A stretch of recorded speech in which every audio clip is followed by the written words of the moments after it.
Solo Sikoa lifting Cody Rhodes up. Spear from Roman. Cover, hook to the leg. Cody somehow survives. Are you kidding me? How? How did Rhodes survive? Desire is how, Corey. Grit is how, Corey. This is how bad Cody Rhodes wants to finish his story. What the? It can't be.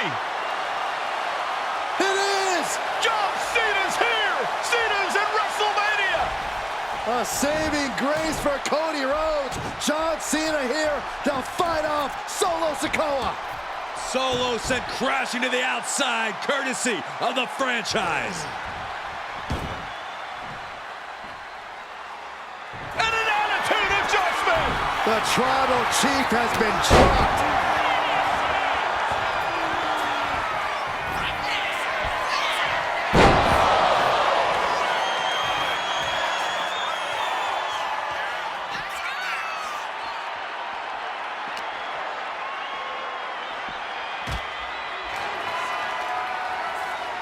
And now John Cena with Solo Sikoa and through the announce table.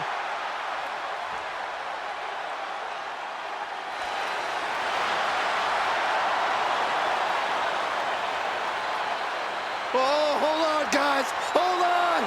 You gotta be kidding me. The final boss is at WrestleMania. What a moment this is. Brings back memories from WrestleMania over a decade ago.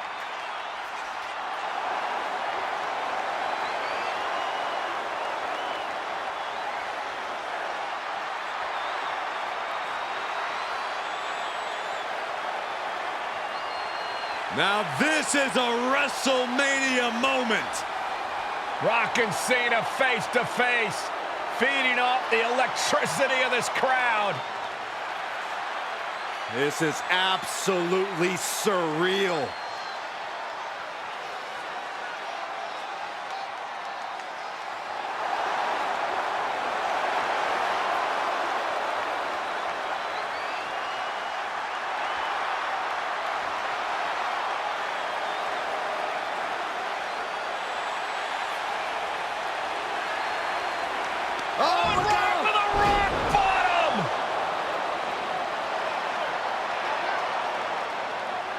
The final boss strikes, and Cena is down.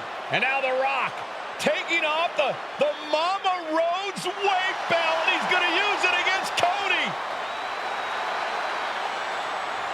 What? Oh. No way. No way. Guys? What is going on here?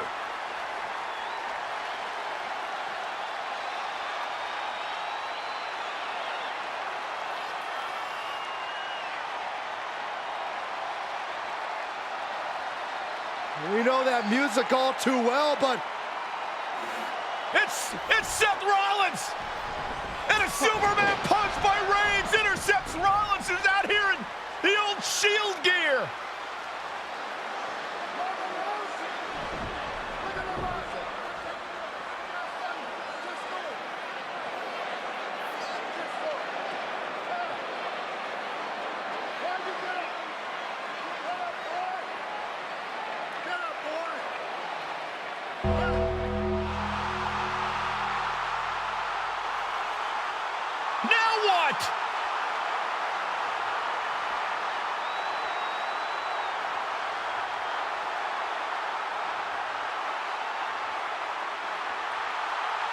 Undertaker's in the ring! Oh my gosh! The Great One face to face with the Reaper at WrestleMania.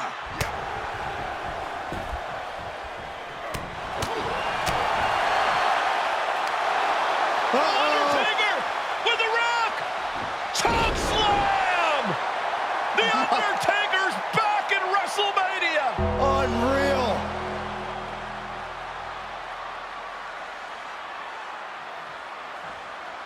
And now Roman Reigns and Cody Rhodes struggling to grab a hold of the steel chair in the ring.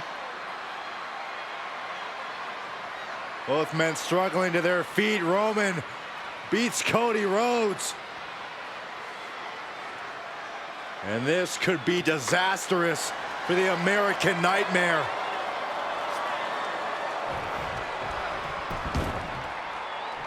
Poetic justice. Roman has never forgotten and has never forgiven.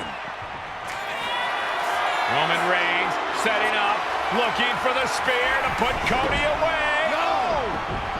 Cody catches Roman. Crossroads. And another crossroads. Looking for the trifecta now. Finish the story.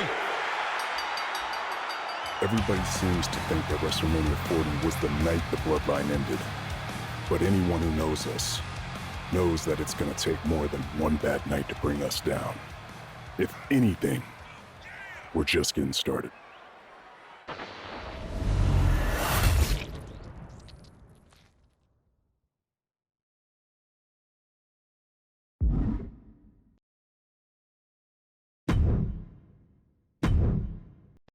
In a family that specialized in brute force over the years, perhaps no one better personified this than Rodney Anoa'i, nephew to the Wild Samoans, better known to the WWE Universe as the mighty Yokozuna.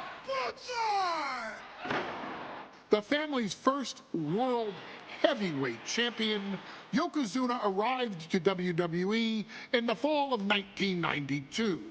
An imposing behemoth, to say the least, Yokozuna would make an immediate statement, winning the 1993 Royal Rumble just a few months after his debut. This victory would grant him a WWE Championship match at WrestleMania 9, where he took on Bret the Hitman Hart. This meteoric rise to the top was only a hint of the dominance Yokozuna would have on WWE for the next year. 2 WWE championships, a WWE Tag Team Championship, victory over the era's titans like Bret Hart, Undertaker, Lex Luger, and Hulk Hogan. Yokozuna is my middle name. I'm named after my uncle. I carry it with like so much pride and weight on my shoulders just because of like what he's done for this business and like who he is as a person too. It's a cool middle name to have, man. I represent it with the pride, man, that I have. Hopefully, man, I'm making him proud by doing that. The manner in which Yokozuna melded incredible size with unspeakable agility shocked the WWE Universe, who to that point were used to their monsters hitting hard but moving slow. Yokozuna broke the mold, punishing opponents with super kicks, uranagis, leg drops, and of course, his devastating Banzai drop. A maneuver so effective that once it had connected, nobody kicked out of it. Nobody. Rodney was a very unique talent. I think the way he was able to handle all the pressure, it was kind of parallel to how he was in the ring. For someone to be so big and to be so nimble, you just don't see that very often. Rodney was one of those first solo guys, singles competitor guys that was able to go out there and really just make waves, make a big splash. I mean, pun intended, I guess. You know, that fool jumped in the pool, he'd knock out all the water, and that's the way it felt sometimes. He would go into those arenas and just suck in all the energy and be able to give it back. So when I look at Rodney, I see someone very similar to me, someone who understands the top, the very, very top of the game, the top position, and everything that goes along with it. In a career filled with so many highlight reel moments, perhaps nothing stands out more than when Yokozuna faced and defeated the so-called immortal Hulk Hogan at the first King of the Ring event in 1993. Looking to humiliate Hogan after the Hulkster stole Yokozuna's WWE Championship only 2 minutes after Yokozuna defeated Bret Hart for the title months earlier at WrestleMania 9, Yokozuna entered the ring totally focused on the task at hand. And on that night, he not only got revenge, but his victory would send Hogan packing from WWE for nearly 9 years. Hulk Hogan is finished. Many felt that Yokozuna had indeed killed Hulkamania. Now, you get to possess the power of the mighty Yokozuna and deal out punishment to Hulk Hogan to walk out of the King of the Ring, a 2-time WWE champion. Showcase the ability and the agility that made Yokozuna a Hall of Fame performer and take Hulkamania down. Banzai.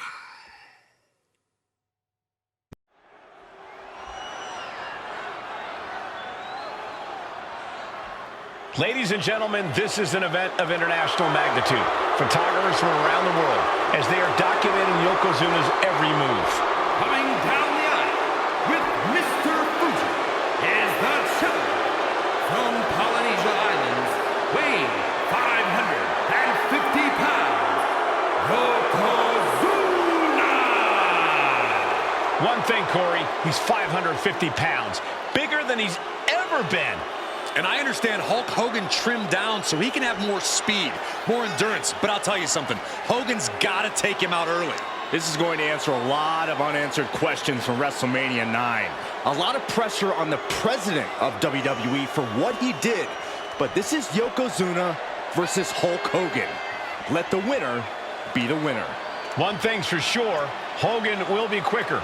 He will be faster than he's ever been in any previous title defense. Well, this is going to be interesting because he's wrestling a fresh Yokozuna this time. Not a man who's already wrestled a 15-minute match with Bret the Hitman Hart. Well, Hogan and Yokozuna's last match lasted less than 30 seconds when Hogan won the title at WrestleMania. Well, I can tell you, this match will go much longer. Yokozuna will not be caught by surprise this time.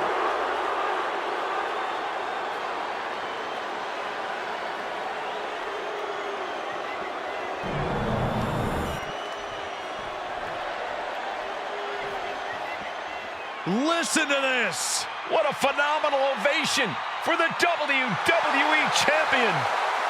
His opponent, coming down the aisle with his manager, the Mouth of the South, Jimmy Hart, from Venice Beach, California, weighing in 302 pounds, the WWE Champion, Hulk Hogan. You can feel this facility shake, literally moving. The rafters shaking with the ovation of the WWE Champion Hulk Hogan. Hulk Hogan thrives on these people. He thrives on the Hulksters, the little Hulksters. This is what keeps this man going. Hulk Hogan's relying on the fans. He wants to hear them cheer. He wants to draw strength from them. But Yokozuna's focused. He has not taken his eyes off Hulk Hogan. He is ready, believe me.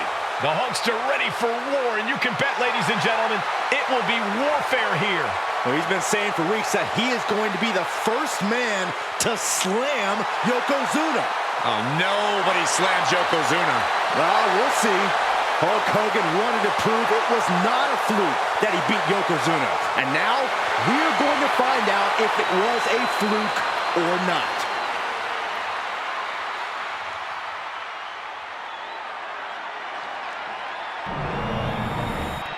Intensity on the face of the champion. Challenger in the corner, looking more determined than I've ever seen.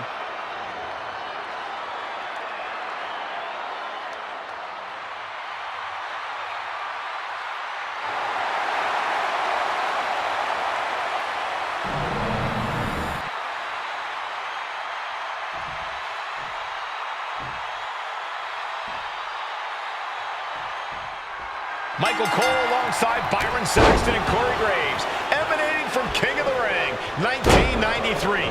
Yokozuna is fuming over his embarrassing WrestleMania loss to Hulk Hogan. Now, Yokozuna has vowed to reclaim the WWE Championship and wipe Hulkamania off the map. Indeed, the last time these two shared a ring, it was disastrous for Yokozuna.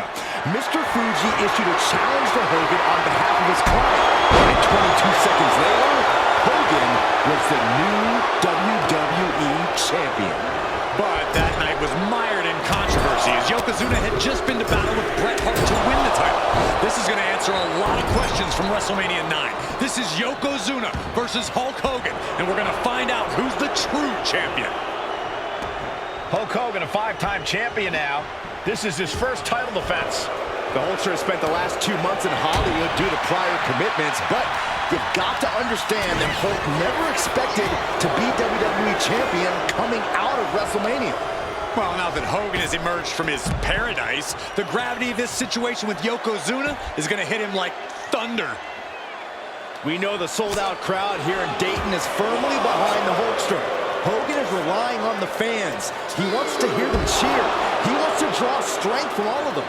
But Yokozuna is completely focused. He has not taken his eyes off Hogan since the bell rang. He is ready, believe me. You can see Mr. Fuji at ringside. He's shown he will do anything to hurt his client to win. Indeed he has, but he might actually rein things in tonight. We saw at WrestleMania that Fuji's interference earned Yokozuna the win against Bret Hart. But when he tried it again against Hogan, it backfired. And not to mention that this time, Hogan has Jimmy Hart in the opposite corner. The mount, oh no, bear hug applied.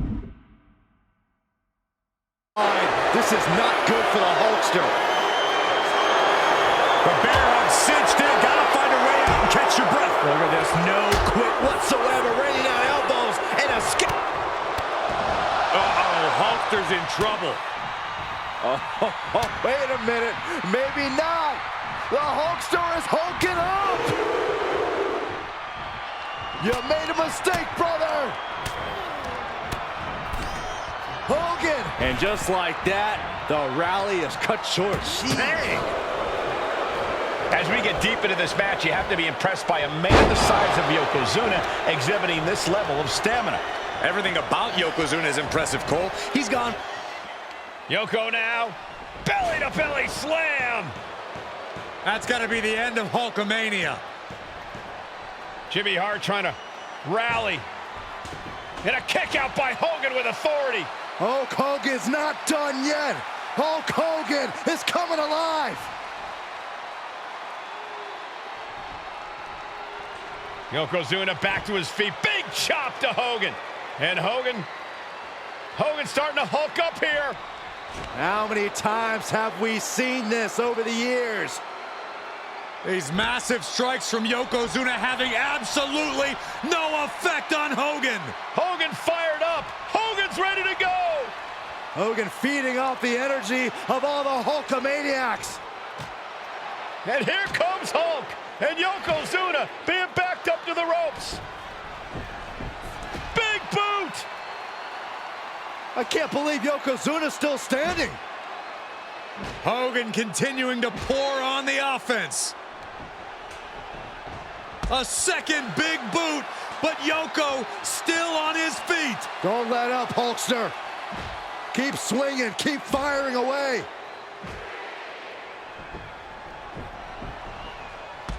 That boot, Yoko staggering, stunning, and he's down. Drop the leg, Hogan, drop the leg. Hogan, leg drop. Here's the cover on Yoko, who kicked out of the leg drop. What? Get Mr. Fuji out of there. Hogan feeding off the energy. Whoa, wait a minute. What is that photographer doing on the apron? There's a match going on. What the heck? What was that? What in the world just happened here?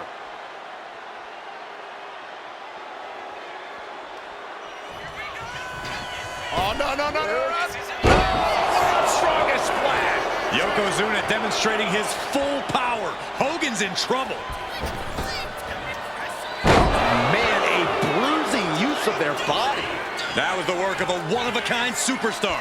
Once again, Yokozuna has delivered. A big leg drop by Yoko. Now the pin for the championship. And Yokozuna is once again champion. I can't believe it. The winner of this bout and new WWE Champion, Yokozuna. We have the official word. Yokozuna is indeed the new WWE Champion. We may have just no May about it, Cole. Yokozuna just conquered Hogan, and every newspaper in Japan is going to be filled with pictures of our new WWE.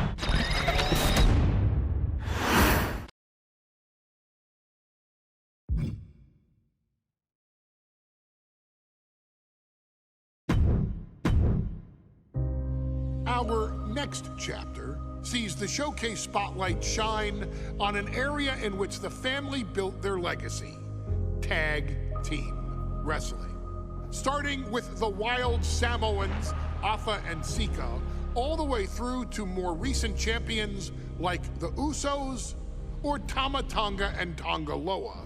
This dynasty has always excelled in tag team competition, consistently showing an ability to dominate the division with a wide variety of looks. And the first team that we will look at, accompanied to the ring by Afa himself.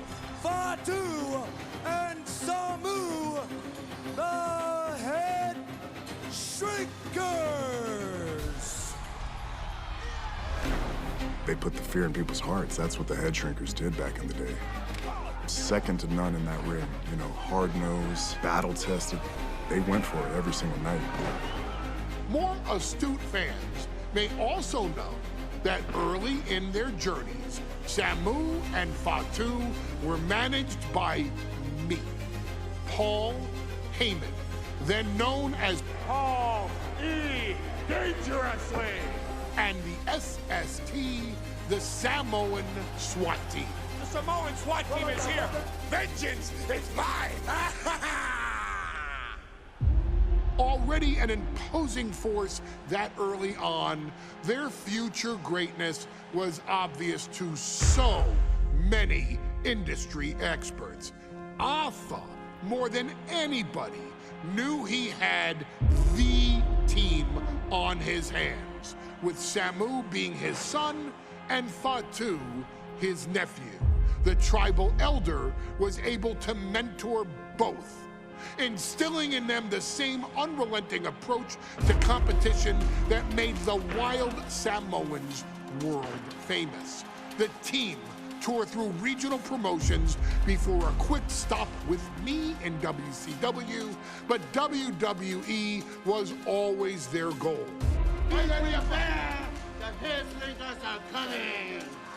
Upon arrival, it was clear that the dynasty's next generation had indeed arrived, immediately drawing comparisons to their world-renowned predecessors.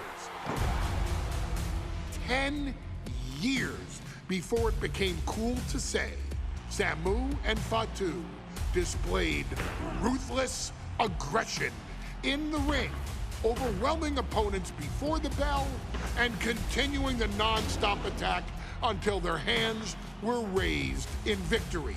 Deceptively agile for men of their size, they brutalized the opposition with devastating dives from the top rope. The duo would eventually go on to capture the WWE Tag Team Championships in the spring of 1994, fulfilling the promise and carrying the legacy to even greater heights. At WrestleMania 9, the Head Shrinkers' one and only in-ring WrestleMania appearance saw them taking on Rick and Scott, the Steiner brothers. Be prepared, Steiner brothers. We're gonna give you a pain that you have never felt before. While I'm not one to make excuses, I am one to give opportunities to you, our expert gaming member of the WWE Universe. And so, today, you have the opportunity to make things right. WrestleMania 9, Las Vegas, Nevada. The Steiners performed at a near-perfect level that day, able to find every reversal and in the chaos emerge victorious. We are asking you to fix that. Stop them in their tracks and get the Head Shrinkers that WrestleMania victory you and I both know they deserve. But if you're not careful, you're going to find yourself reliving the very same memories that have haunted Samu and Fatu for years. Steiner lines, suplexes, Frankensteiners that will all bring your evening to a vicious, miserable end.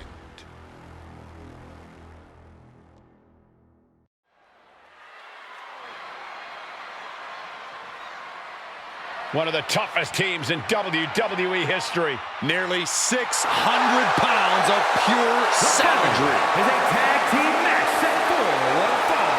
On the way to the ring, accompanied by Alpha at a combined weight of 565 pounds. Samu and Fatu, the Head Shrinkers. Fair warning, this one may not be too pretty, guys. You talk about rugged individuals. These are two tag teams that can really bring the fight to anyone that steps in their path. Yeah, there's about to be a seismic collision in the ring.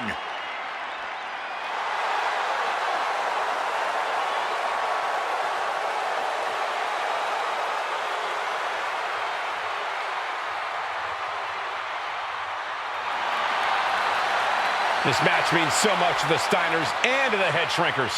Well, the whole world is focusing on WrestleMania 9, and the last thing you want to do is come up on the short end. Pride is on the line, and as is a stake to the claim of being the toughest team in all of WWE.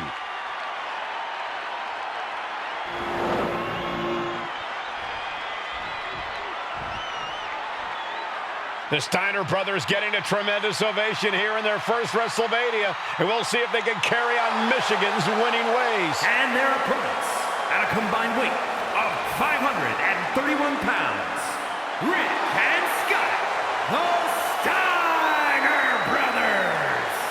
The Steiner brothers are one of the most promising tag teams we've ever seen in WWE. But Samu and Fatu are looking to stomp out any of that promise right here at WrestleMania. Let me warn the WWE Universe right now. This is going to be a brutal match. Just two heavy-hitting tag teams going at it. Physical, smash-mouth wrestling. And like Saxton said, it won't be pretty at all.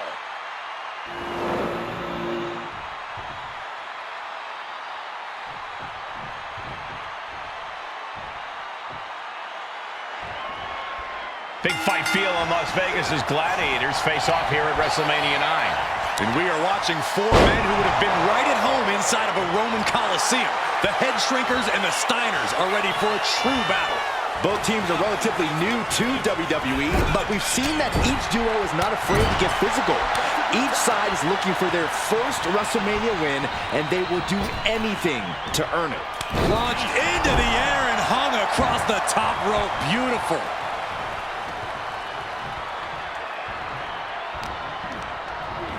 And gets sent right into the corner. Oh, that's gonna sting. The Head Shrinkers and Steiners are two of the brightest young teams in WWE, but they both come to this match with a few years of experience in WCW. The Steiner brothers earned many tag accolades in WCW, but Rick and Scott have their share of singles titles too. Meanwhile, Samu and Fatu were never quite able to break through before WWE. You know that has to serve as motivation for the Head Shrinkers tonight. I've seen Samu and Fatu headbutt each other during matches. If they do that to their own flesh and blood, who knows what they'll do to the Steiners? It's just a byproduct of the brutal take-no-prisoners offense of the Head Shrinkers, Byron. These guys will bite, scratch, and claw their way to a win. Rulebook be damned. And with Rick and Scott coming from an amateur collegiate background, they might be a bit more hesitant to bend the rules. Hopefully the Steiners can adapt fast. Oh, that'll turn your skin red. WrestleMania 9 shaping up to be a big night in the tag division, guys. Indeed it is, Michael. Two great young teams competing now. And later tonight, none other than Hulk Hogan will lead the Mega Maniacs against Money Inc. for the tag team titles. Odds makers in Nevada have the smart money on Hulk Hogan leaving Vegas with the gold tonight. And Samu's plans failed there. Quickly hoisted him up. Bam! Fatu is really showing his vicious side. The Head Shrinkers smartly keeping themselves out of the grasp of Rick and Scott Steiner. There is a method to the madness of the head shrinkers. He got it. Tag made. Dodges away.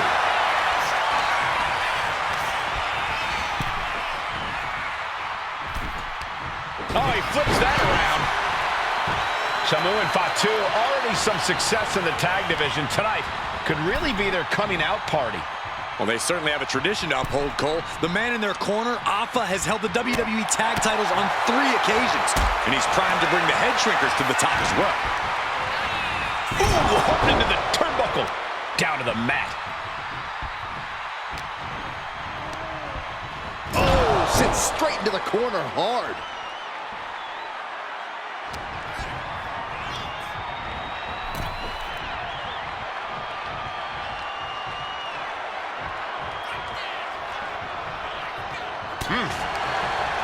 Incredible dragon suplex. Looks like he knew what was coming up. The head shrinkers accompanied at ringside by Alpha, but he's not the only tag team legend serving in a managerial role tonight. That's right, Michael. Just like Alpha, Mr. Fuji earned many WWE tag titles as a wrestler. But now, he's hoping to lead Yokozuna to the WWE Championship. And looking at all the top young talent in this ring, I see many other main event stars of the future that could follow the lineage of Yoko. Steiner drawing a big reaction from the crowd. And he slides him back to the mat. Makes the much-needed tag. Boom, running FTO plants him. Nicely done. The whole world is focused on WrestleMania 9 tonight. The last thing you want to do is come out on the wrong side of a match like this. That's right. A big win at WrestleMania means a big boost in the tag division and a substantial winner's purse. I don't think the head shrinkers concern themselves much with the financial matters, Saxton, but they are dead set on proving they're the toughest dudes around. Whip back into the ring.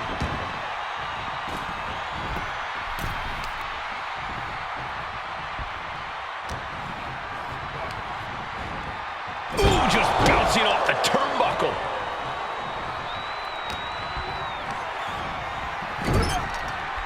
Ooh, that'll leave a mark. Bang! Crucial counter there. Before this match began, you heard the Steiner speak backstage. Scott saying, quote, "Me and my brother are going to go out with a game plan and do what we do best." And that's right. And there goes Steiner sent outside the ring. Fatu like a one-man wrecking machine right now, cleaning house. Oh, look at this, the power by Scott Steiner. But the tag was made and Scott not aware. Big kick. Scott Steiner did not see the blind tag made by Samu. Oh, this is not looking good for Steiner. And this is what the head shrinkers do. Top-tier tag team wrestling. Steiner didn't see the tag, decided to hot dog around, and got a foot in the face for it. Big headbutt. And we are really seeing the amazing skill sets of all 4 men in this tag team showcase. Well, we already knew about the... From the top. Double axe handle. Just breaking down the opponent. Just raking the face. This is outright disrespectful. And all that Steiner muscle did him no good there. Samu making an example of his opponent. Oh, that could break an arm. Scott getting worked on right now. Seeing some high-impact offense from Samu and Fatu thus far. I'm not sure the head shrinkers are even going for the victory. They just want to destroy the Steiners. Take off! Nobody home. And Scott saw it coming.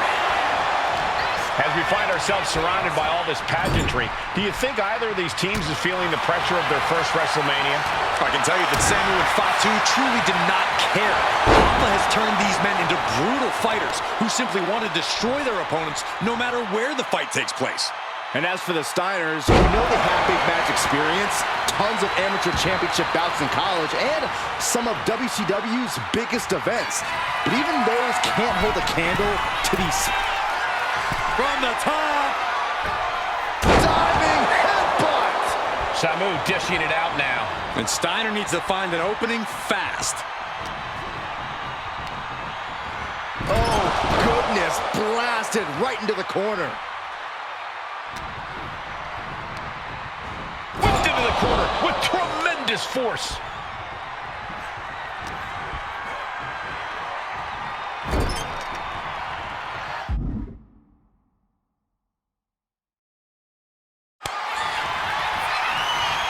Tag. Double team coming. Driven down face first. That's it. No way the Steiners come back now. But no, helping their teammate out there. Boom! Fatu hoping that this is the end.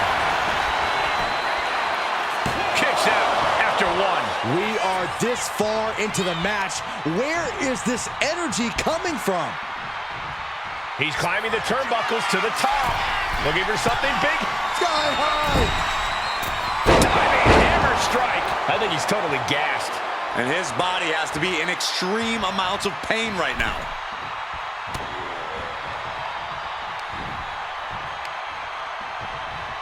Oh! Clubbing blow. By the throat into the top rope. Oof.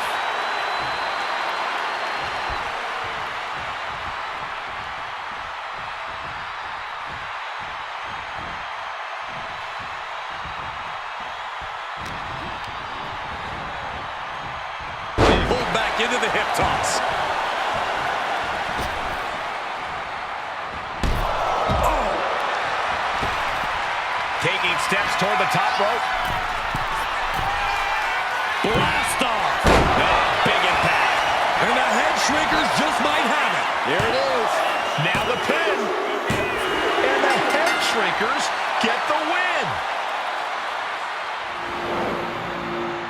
Here are your winners, Samu and Fatu, the Head Shrinkers. And what a huge win for the Head Shrinkers tonight.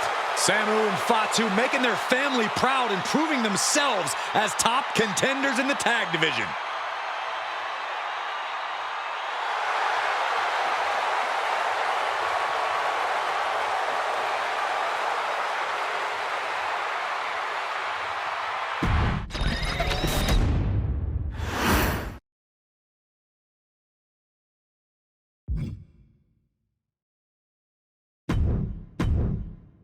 Hey, let's put this in the simplest of all terms.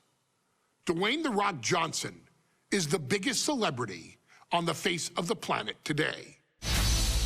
Now, whether he's a blue chipper, the people's champion, or as we know him right now, the final boss, The Rock has always commanded all of the attention in the arena since the very first moment he made his WWE debut at the 1996 Survivor Series.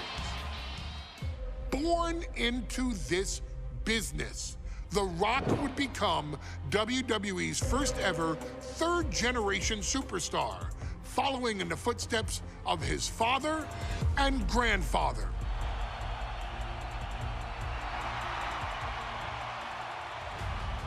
Who had competed in WWE rings before him.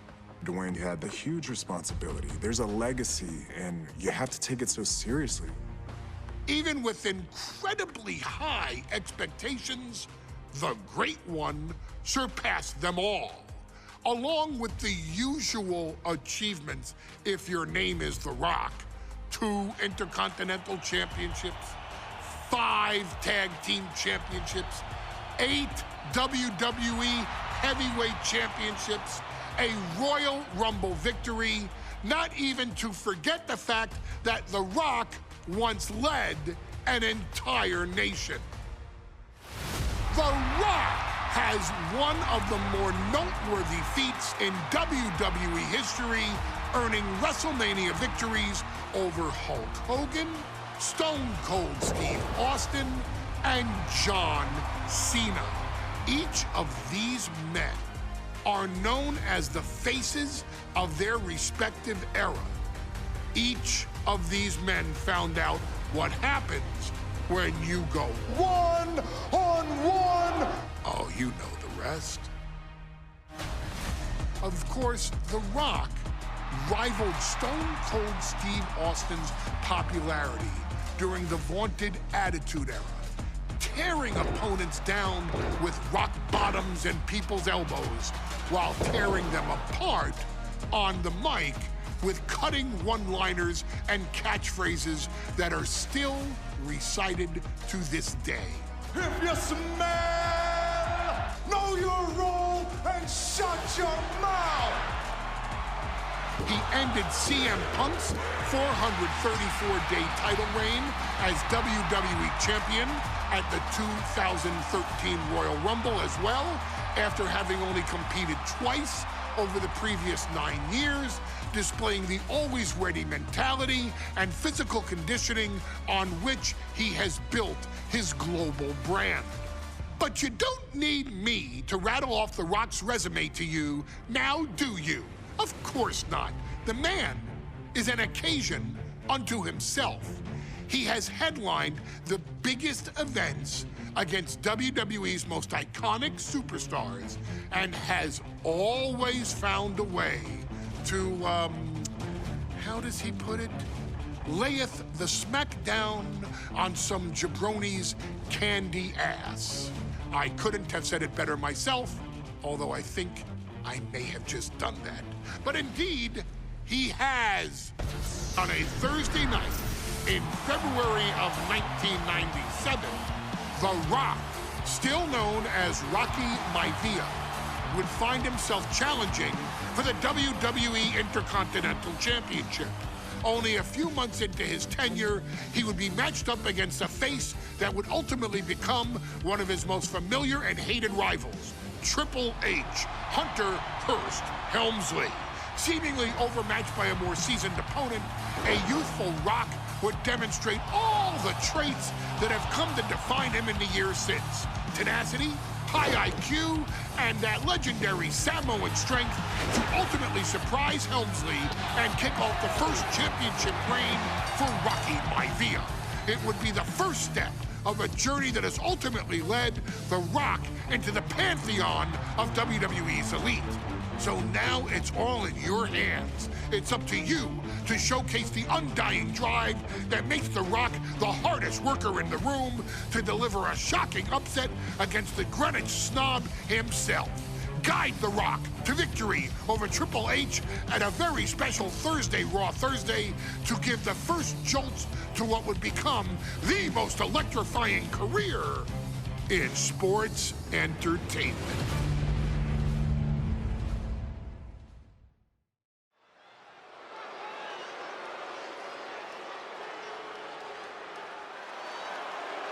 And here comes the #1 contender, at least for tonight, Rocky Maivia.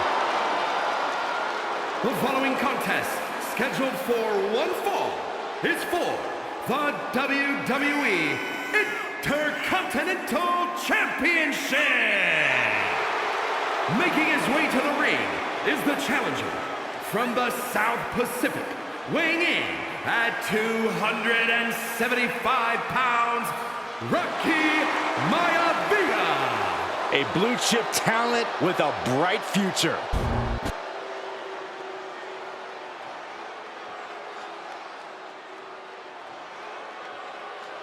On his way to defend the Intercontinental Championship, Hunter Hearst Helmsley. His opponent from Greenwich, Connecticut, weighing in at 246 pounds, the WWE Intercontinental Champion, Hunter Hearst Helmsley. Helmsley is scheduled to face another challenger at an upcoming show this Sunday, and he's taking the risk, stepping in here against a newcomer, Rocky Maivia. Well, you can consider it risky, you can consider it overconfident, but any way you look at it, it's a dangerous move by Helmsley to take on an athlete who has been on a real roll. Rocky Maivia has been successful thus far in WWE, and Rocky is focused. Rocky is only thinking about tonight. Saxton, just curious, have you ever exercised your right to remain silent? I am tired of all this talk about Rocky Maivia. Yeah, he's been on a roll, but it could all come to a screeching halt tonight at the hands of Hunter Hearst Helmsley.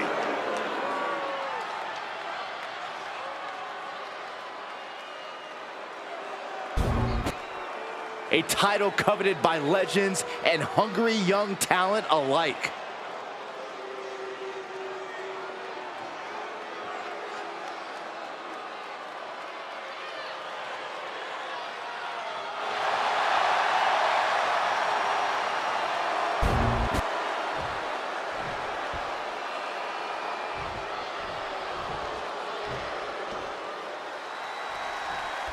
The Intercontinental title hangs in the balance.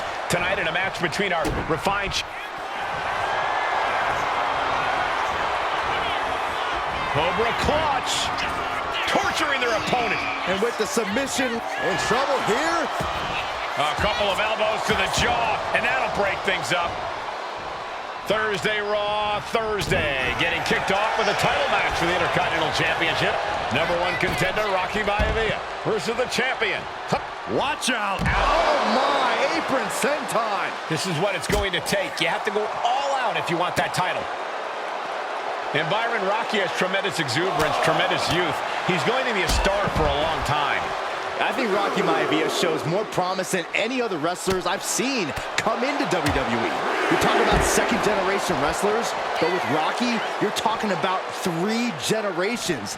This guy is going to be phenomenal. What's it going to take for Hunter Hearst Helmsley to retain his Intercontinental title here? How can he get the better of Rocky Maivia? Well, the champ needs to put this young upstart Maivia in his place with unrelenting offense.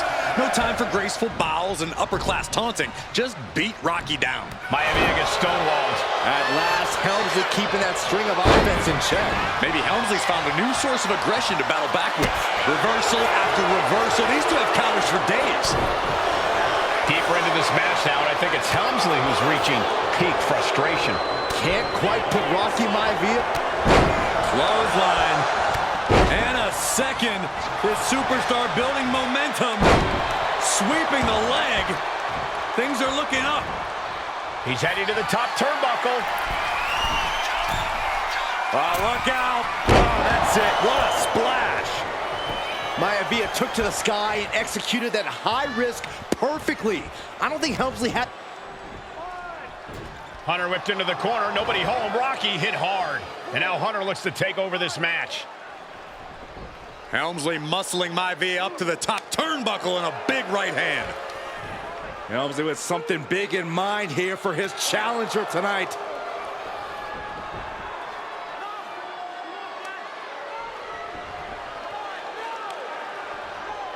Well, this is just blatant disrespect from the arrogant champion. Almost daring Rocky. Hey, you really want my title? You really think you're going to be Intercontinental Champion? Up to the top. Hooking Rocky into a superplex. This could be it. Can Hunter capitalize? This could be it. Hook of the leg and a cover. And Rocky stays in it, getting his shoulder up. Still not enough to put out the flame of Rocky Maivia. Hunter has to be asking himself, what else do I have in my arsenal? And I think we may get our answer, gentlemen. Yeah, it's just a matter of time, I believe, before this one's over. Hunter hooking Rocky, taking his time, looking to put him away. But Maivia just collapsed. This just shows you how much damage Hunter Hearst Helmsley has inflicted on the challenger in this matchup. I think Maivia's done. Official might want to step in, call this one. The official checking on Rocky. Hunter Hearst Helmsley believes this is close to being over. Lifting him back up again. Rocky rolls through. Shoulders down. Rocky wins the title. Rocky Maivia has shocked Hunter Hearst Helmsley. Here is your winner and the new Intercontinental Champion, Rocky Maivia. We have a new Intercontinental Champion.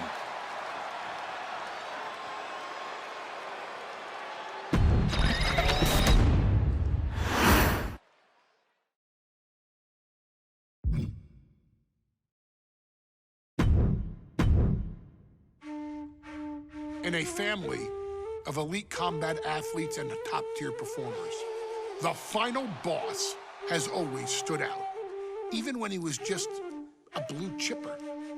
But there wouldn't be a final boss. There wouldn't even be a bloodline if it wasn't for The Rock's grandfather, the High Chief Peter Maivia. You can think of him as the first boss. Predecessor to the tribal chief. He is one of, if not the foundation for our family. The Anoa'i Fatu Maivia wrestling dynasty. I don't think there's anybody more responsible for what's going on now than the High Chief himself. Peter Maivia isn't simply one of the two principals behind the sacred blood bond. He's also an incredibly decorated professional wrestler who traveled the world and won titles everywhere he went. New Zealand, Japan, Europe, and here in the United States, where he enjoyed especially successful runs in Hawaii and California. Maivia would eventually find his way to WWE, engaging in legendary battles with the likes of superstar Billy Graham. His larger-than-life personality would win the WWE Universe over in short order, as it had throughout his entire career. In the ring, High Chief Peter Maivia was a potent blend of brawn and grappling technique, often muscling his opponents down to the mat through a variety of joint locks and then switching to more painful holds once grounded. His sleeper hold and stump puller were both feared and renowned, and make no mistake about it, Maivia knew there was always more than one path to the ultimate victory. Out of the ring, High Chief Peter Maivia also ran one of the most successful wrestling promotions on the planet, Polynesian Pro Wrestling, based out of Hawaii, showing his mastery of the business in every aspect. His induction into WWE's Hall of Fame class of 2008 was supremely deserved, forever enshrining Peter Maivia as the legend he always was. And now, we present to you the opportunity to walk in the boots of the legendary High Chief Peter Maivia, facing off against one of the most legendary WWE rivals, George the Animal Steele. You will settle this score once and forever, and showcase the overwhelming strength of Peter Maivia, which has ever since remained as a hallmark for every single solitary member of this bloodline. Steele is no easy battle, though. He thrives in the chaos, one of pro wrestling's true madmen. He'll even try to eat part of the ring if he thinks it'll help him break you down. So do your best and honor High Chief Peter Maivia properly with a resounding victory.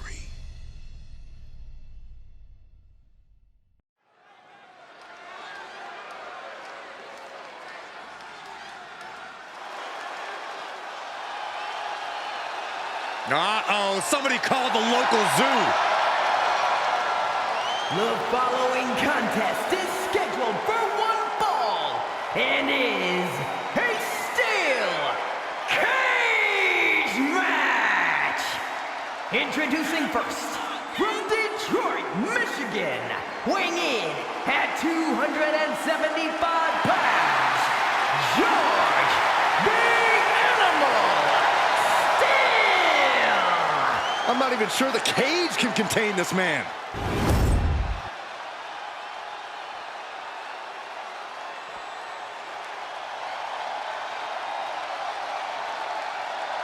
And strolling down the aisle, the opponent of George Steele, Peter Maivia. Always a chaotic matchup.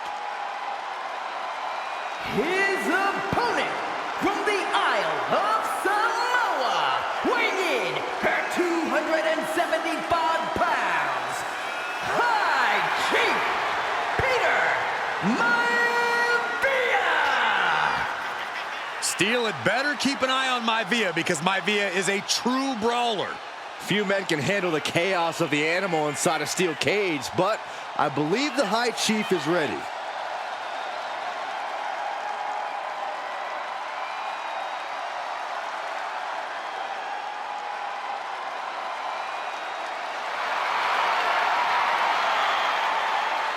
Maivia carrying such pride into the ring. Very stark contrast to Steel. We'll see which prevails tonight.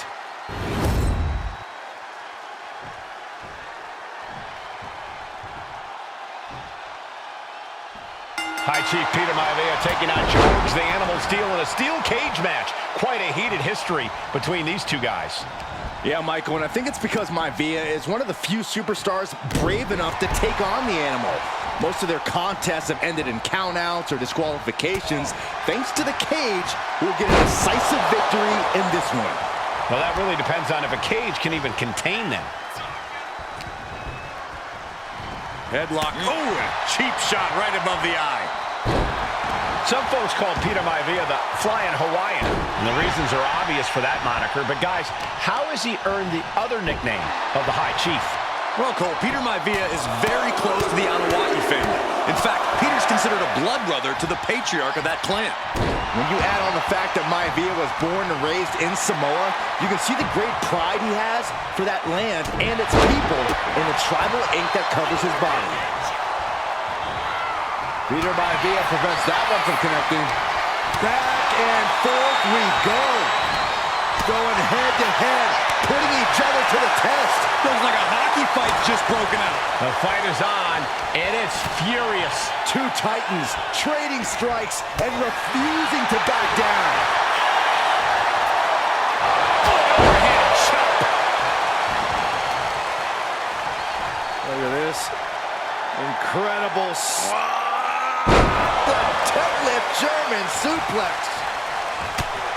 George Animal Steel is not a wrestler by any stretch of the imagination, guys. He's a true brawler. And he might be the best brawler in WWE, Michael. There is no shortage of fight in the Animal. But you know who might be a better brawler, guys? The High Chief Peter Maivia. When you consider that Maivia with a plan in mind. Backbreaker. That'll realign your vertebrae. No way Steel's coming back. Gonna break someone's back and make them humble. This is the moment when you're desperate to find a counter. How do you counter the camel clutch? He's prying their hands apart.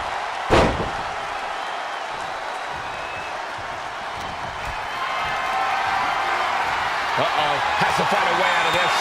Well-placed elbows, looking to escape. Oh! Steel is becoming a bloody mess in there. Fist drop!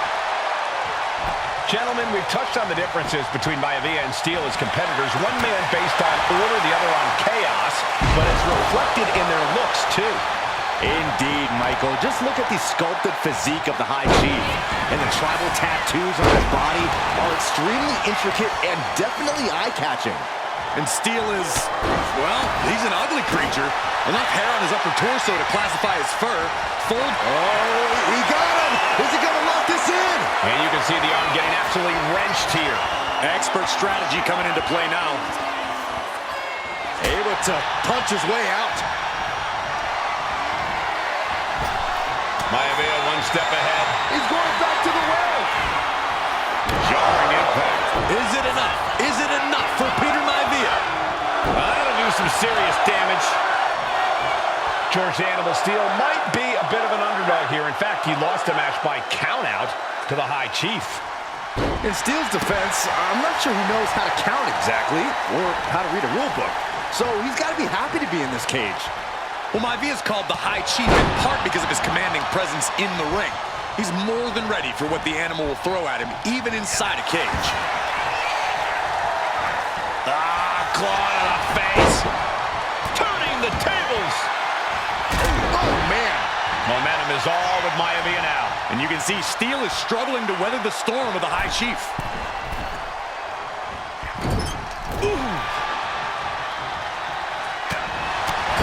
The High Chief Peter Maivia really making a name for himself at WWE, but he's had plenty of experience on the way up. Plenty of championships on the West Coast, but he's made the biggest splash in Hawaii, where he earned multiple tag team titles. Oh, yeah, Maivia is a huge celebrity on the islands. In fact, I've heard some consider him the personification of Maui. Stop right to the gut. Oh my goodness, dribbling the opponent's head like a basketball.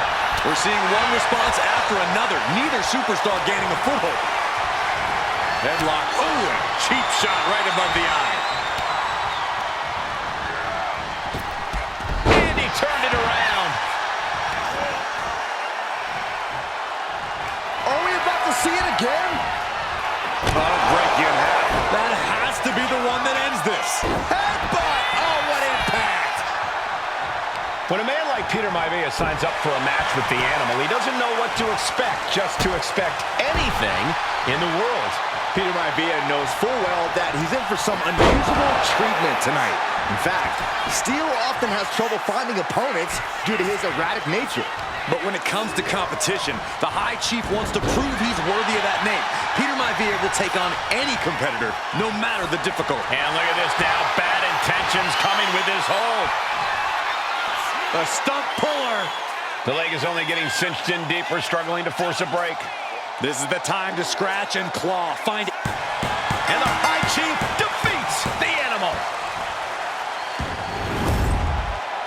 Here is your winner, High Chief Peter Maivia. Anytime these two have faced off, it's been eye for an eye. But the steel cage has finally delivered a decisive victory for the High Chief, Peter Maivia. George Steele is one tough animal, but the way Maivia faced him in the cage tonight just reinforced what everyone already knew. That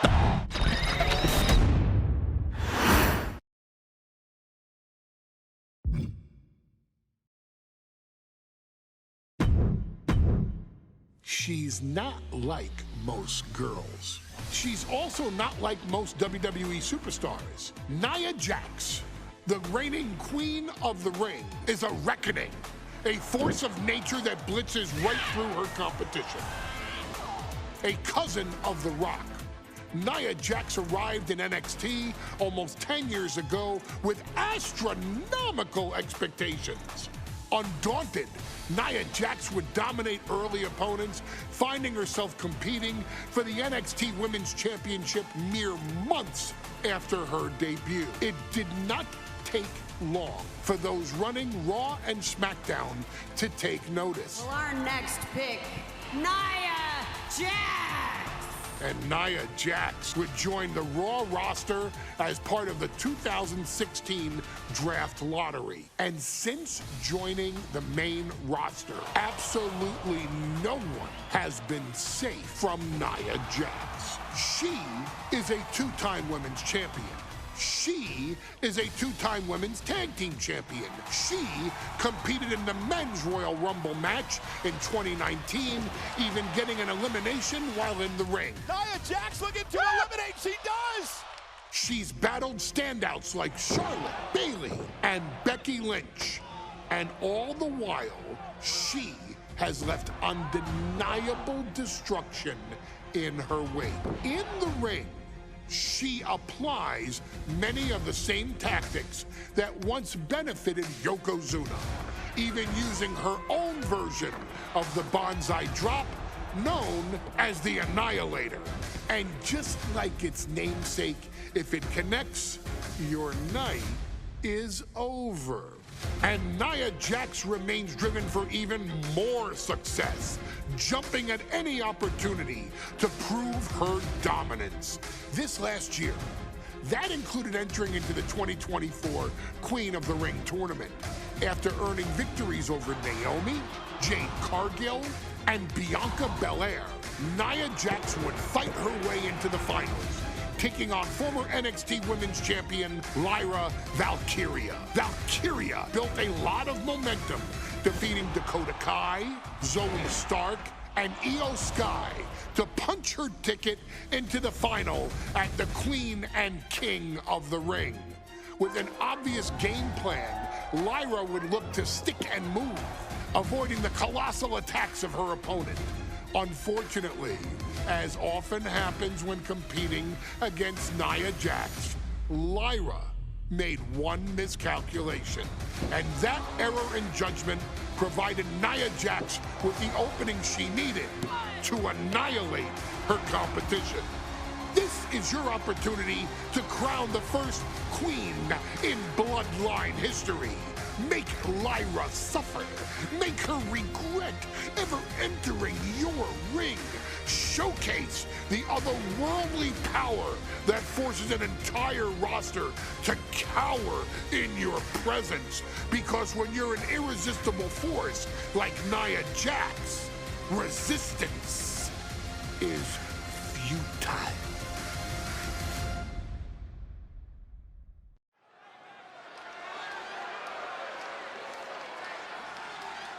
And now a dark horse will face an unforgiving titan in hopes to don the crown. Lyra Valkyria versus Nia Jax in the Queen of the Ring Finals.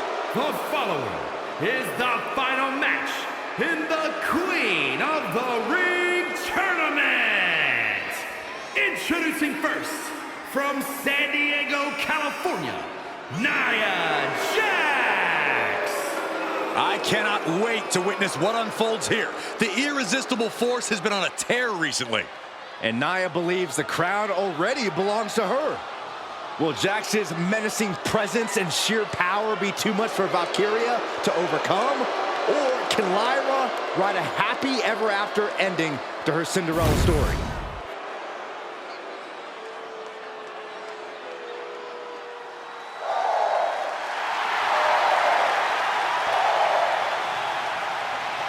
Lyra Valkyria fancies herself a Morrigan, which is an Irish goddess of war.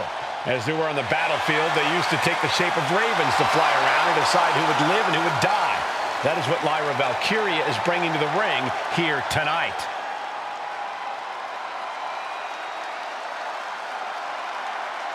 And her opponent, from Dublin, Ireland, Lyra Valkyria. Lyra Valkyria may have read a little too much fantasy in her day, and now is reality. Lyra Valkyria is about to go toe-to-toe with a real-life, fire-breathing dragon in the form of Nia Jax. Nia Jax, who's in the best physical condition of her career, tonight will make someone. Will it be Lyra? Will it be Nia? We'll find out in a matter of moments. And guys, you win the crown. Guess what waits for you in August? A date with the champion of your respective brand at SummerSlam.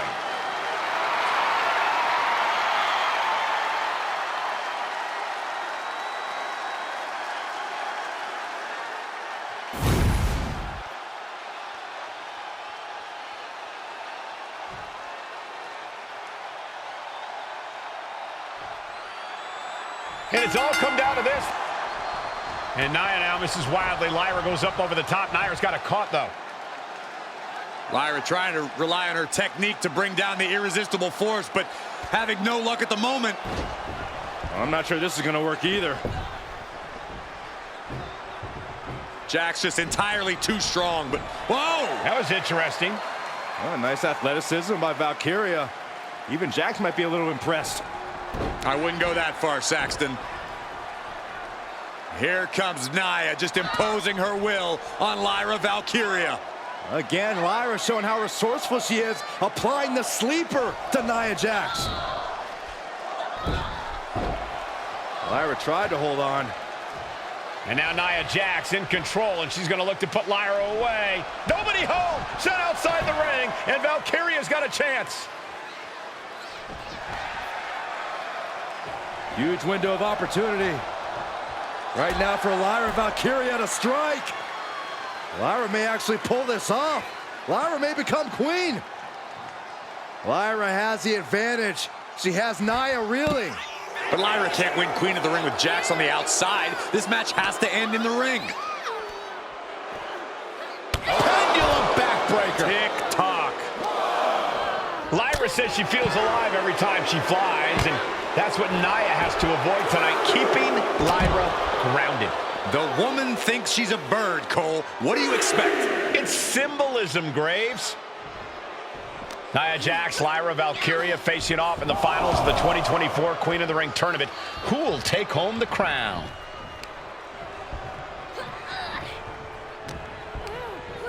Launched right out of the ring.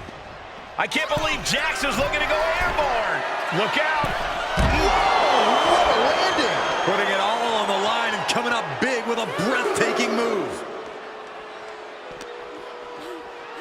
throws her back in from ringside.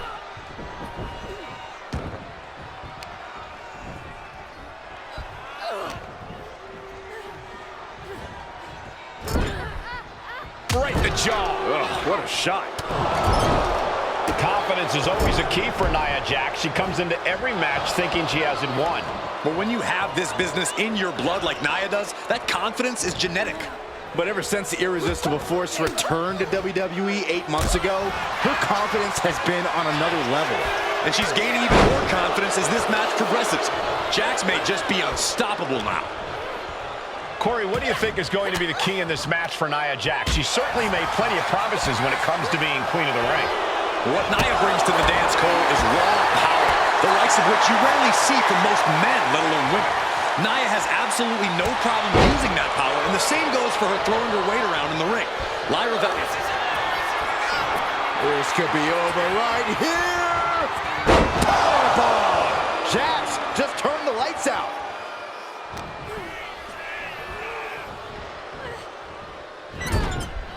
Look at this, placed in the tree of woe.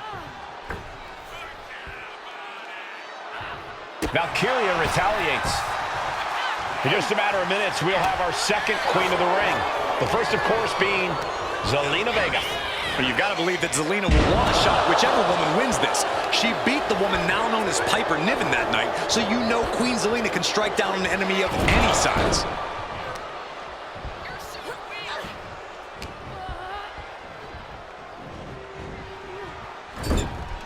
Bad sight here, dangling helpless in the corner. Stuck in the tree of woe and just having their face stomped. And it appears that the crown is now within reach for Jax. Well, if you didn't see things going this way, you're a fool. Golly, Nia is just cornering Valkyria. Jax abusing Lyra, showing no mercy. I think it's a preview of what kind of queen Nia Jax would be. The kind of queen that will happily send victims to the guillotine. Nia Jax is doing whatever she wants. Each Samoan drop driving all of the air out of Lyra Valkyria.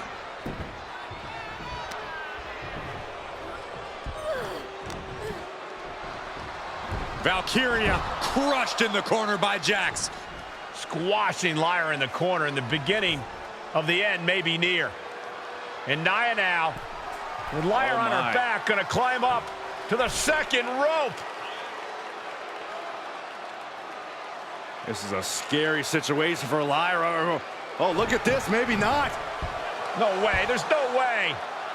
Oh, my. Oh, no! Good night, Annihilator! Here is your winner, and the new Queen of the Ring, Nia Jax! What a victory to the brand new Queen of the Ring!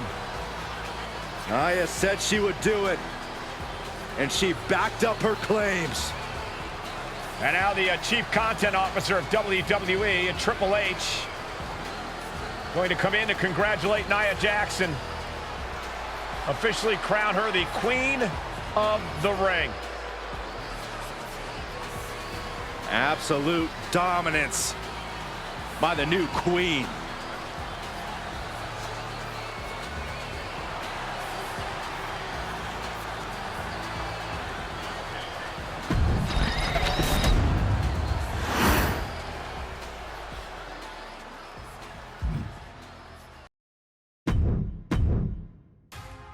I'm sure you will agree with your wise man. Many WWE superstars say they will do whatever it takes in order to achieve success. Quite often, it's a bunch of BS. But if you're lucky, you may run into someone who is willing to look out for the group. Someone willing to make sacrifices. And for this family, there was no one better than Rikishi. After the Head Shrinkers run in WWE came to an end, Rikishi, then known as Fatu, would go on a journey of self-discovery. This journey would lead to him taking on the name Rikishi, a subtle nod to his cousin Yokozuna, as well as an opportunity to start fresh with a global audience. Well, my dad, when he became the Rikishi character, when you think about Samoan wrestlers, right, or mean, or aggressive, he made it like his own flavor, right? He had the blonde hair, still carried the aggressiveness, but I think he just wanted to add like a little flavor to it. But it became even more popular to our culture. Rikishi blitzed WWE from the jump, devastating opponents with new tricks and winning people over with his fat-ass dance moves. That Rikishi is fat, all right. P-H-A-T. And with this wave of newfound momentum came even more success, with Rikishi capturing the WWE Intercontinental Championship and displaying incredible athleticism in iconic moments like when he dove off the top of the steel cage. The year 2000 belonged to Rikishi.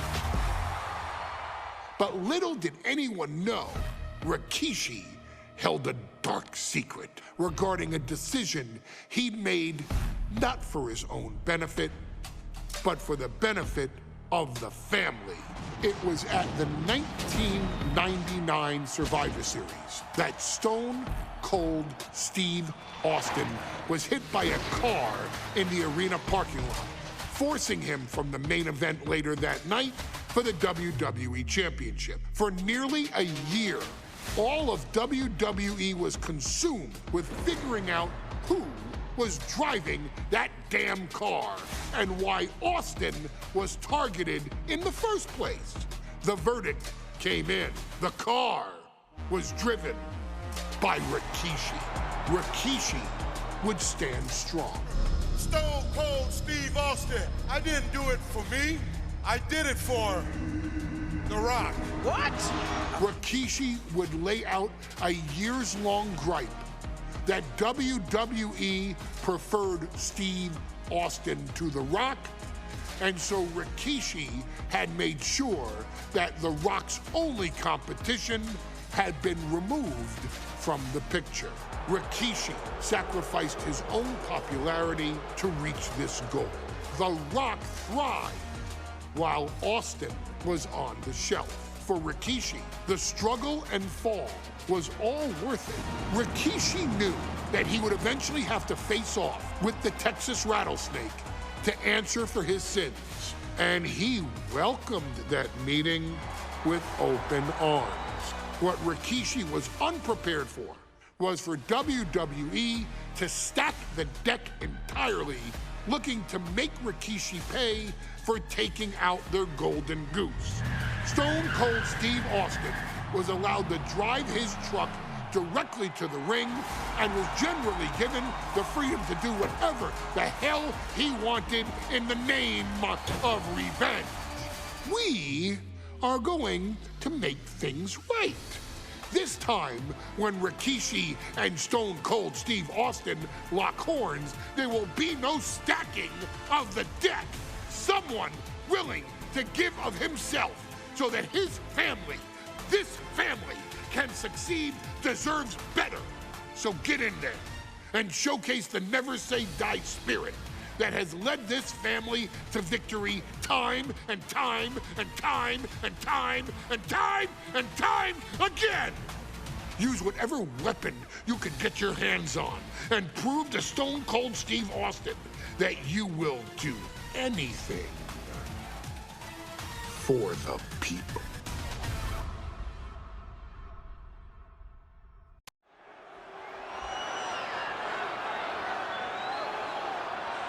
Is it legal to not show up? Rikishi has brutalized Austin lately. Austin will be here, Byron. I just refuse to think anything else. The following contest is scheduled for one fall and is a no-holds-barred match. Introducing first, from the Isle of Samoa, weighing in at 424 pounds, Rikishi! We have learned more about Rikishi in the last couple of weeks than we knew about him his entire career here in WWE. He said he ran over Austin not for himself, but for The Rock. Right, and now he's coming out here, and I guess if Austin doesn't show up, The general manager is going to have to come out here and declare this is a forfeit, and Rikishi's going to win it. This man makes me sick.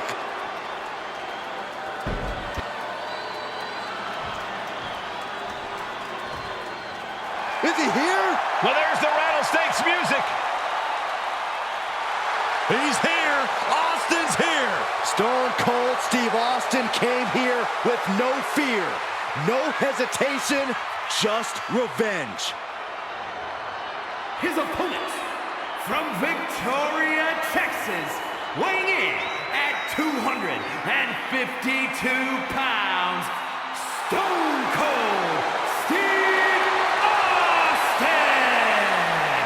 Austin fought for his life to make it back here, to make Rikishi pay. Now there is no way Rikishi can escape the Texas Rattlesnake. It's been almost a year since Austin competed in the ring. Austin is a man possessed. Rikishi feels good about running over Austin and said he'd do it again. That man is sick. Well, Rikishi made two mistakes. One, trying to end Austin's life. And two, not being man enough to finish the job. Austin's going to absolutely tee off on Rikishi. This one is going to get ugly in a hurry.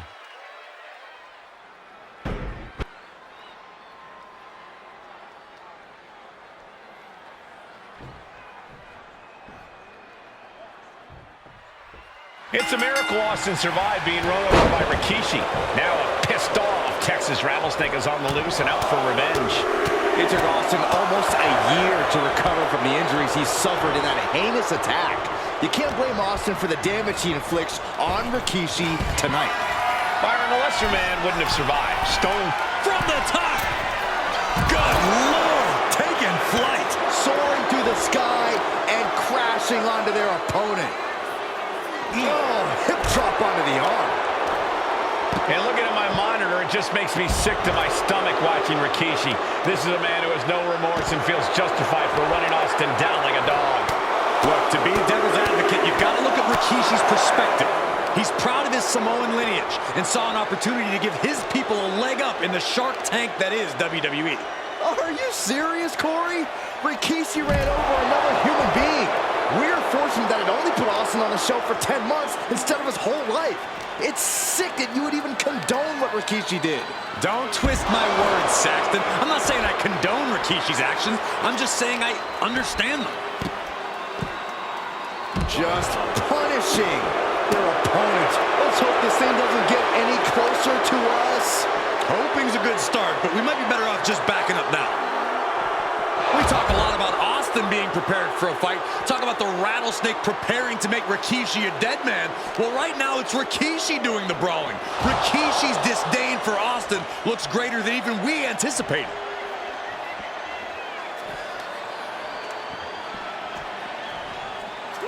Running Bulldog!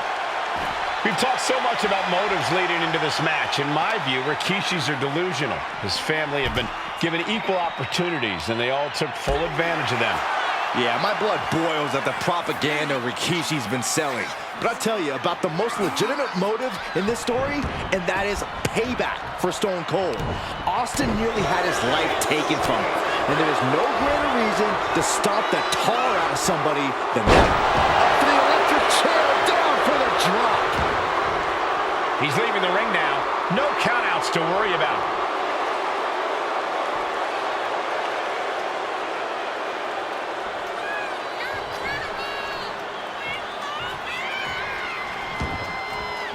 Now heading outside. He's reaching under the ring for anything useful.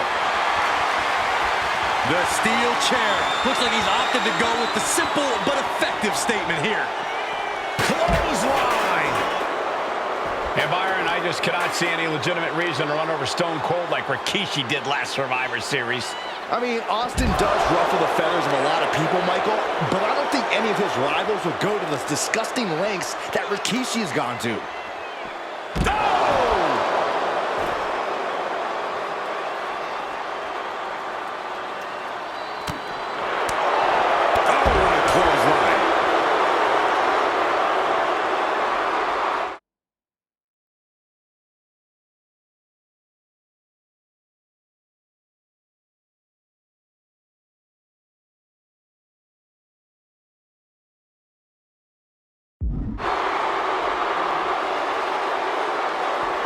He's in a bad place. This is where it could all end for him.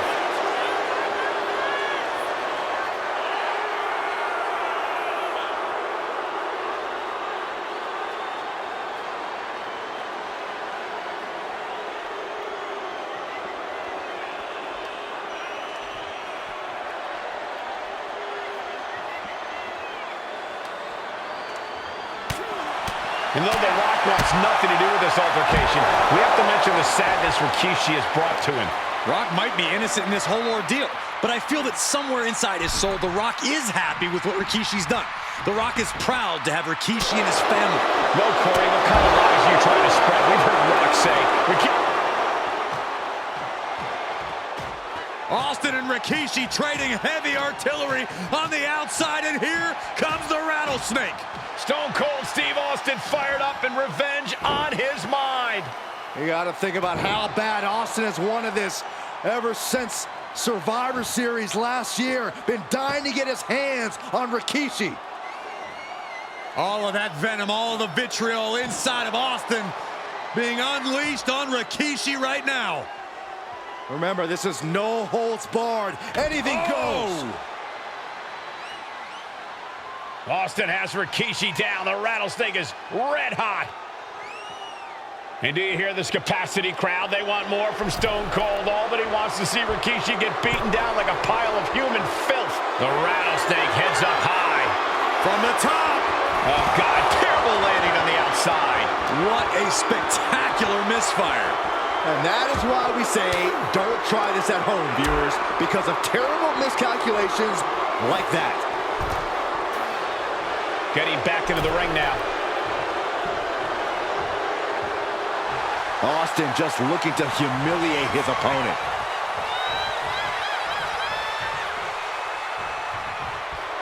Okay, he should really focus on the match now. We get the point. Looking for something, anything under the ring. You want to act like a tough enforcer? Introduce a hockey stick into the equation. Corey, this situation is so far beyond rational thinking. It's so personal. What does Stone Cold have to do in this one to leave here victorious against Rikishi? I don't know if you can tell someone who almost lost their life at the hands of their opponent to think rationally. Austin has rage, and win or lose, he's going to unleash it all on Rikishi. Headed up. Rikishi hoisting up his opponent. Rikishi driver. Rikishi may have put the exclamation on this one. Still fighting back. Look at him go.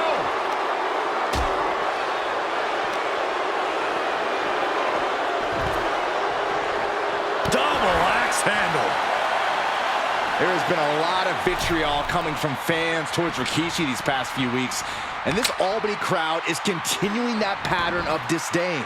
You think Rikishi cares about the fans, though? No, not at all. He truly believes he's done something for his family, for his people. His family's respect is the only respect he's desperate for.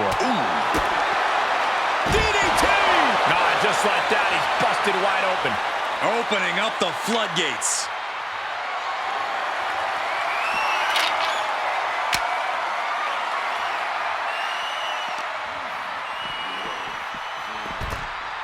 Sliding into the ring now. Austin getting in his opponent's face. I don't think the censors would like the venom that's coming out of the rattlesnake's mouth right now. And he now slides back into the ring. Uh-oh. Jawbreaker! Call it. Rikishi is down. It could be over. It only gets a 1 count. There was no quit in this man tonight. Nice counter by Austin. Chess match of counters and reversals happening here. Talk about force. That'll give you whiplash. Any one of these attacks could cause irreparable damage, but I don't think you can come back from this many. Just like that, sent out of the ring. He's headed out to the ringside area. All right, into our announce table. Saxton, you stay here and hold down the fort. Oh, God. Scary mindset for the rattlesnake. Austin Austin has scattered pictures of Rikishi all over his home. Said that every time he looks at Rikishi, he's looking at a dead man. Yeah, Rikishi taking that as an empty threat, thinking that Austin isn't the man he claims to be. But trust me, when Stone Cold says he has you in his crosshairs, that's no empty threat. The WWE Universe is going absolutely wild as these two battle it out in the arena seats. Clotheslines. Oh, Lord, so effective. Rikishi is picking the competition apart. No one holding Rikishi's family down now, taking out all those years of frustration on Austin here. He's taking this thing back toward the ring now. And there's a sigh of relief from the crowd. Oh, no, look out. Here we go. That's called changing the decor of the broadcast area. I have a feeling there's more to come, Corey. Stone Cold on the verge of inciting an oh, hell yeah from the WWE Universe. He'll make his way to the ring. And he goes crashing to the outside. This one's heading to the outside. And Rikishi slows Austin down with a thunderous right. Austin's in trouble. And now steel chair. Oh, and Austin, he just averted disaster there. And now Austin gonna deliver the punishment with the steel chair.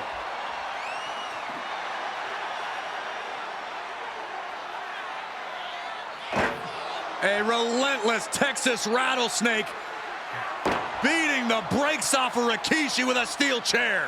And again, thunderous blows by Austin. Down goes Rikishi. Austin beating the hell out of him. I know Austin has good reason to be doing all this, but he could be taking it too far at this point. I don't think the rattlesnake is taking it far enough, Corey. Austin wants to put Rikishi's life in danger, just like Rikishi did to him. He's clearly going after his core to slow him down. And he gets set back into the ring.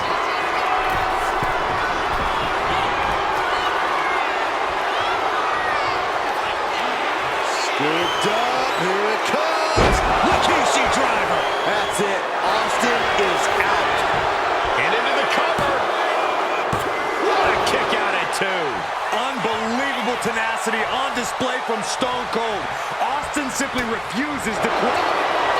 The sleeper is cinched in, and you can see little by little the opponent is fading. In trouble here. Oh, what a great counter. That'll break it up.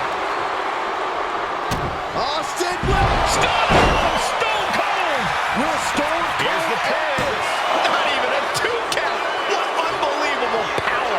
How the hell do you kick out of that? I have no words. Not even a 2 count? And Austin is in a state of disbelief. Thought he had this match in hand, but it will continue.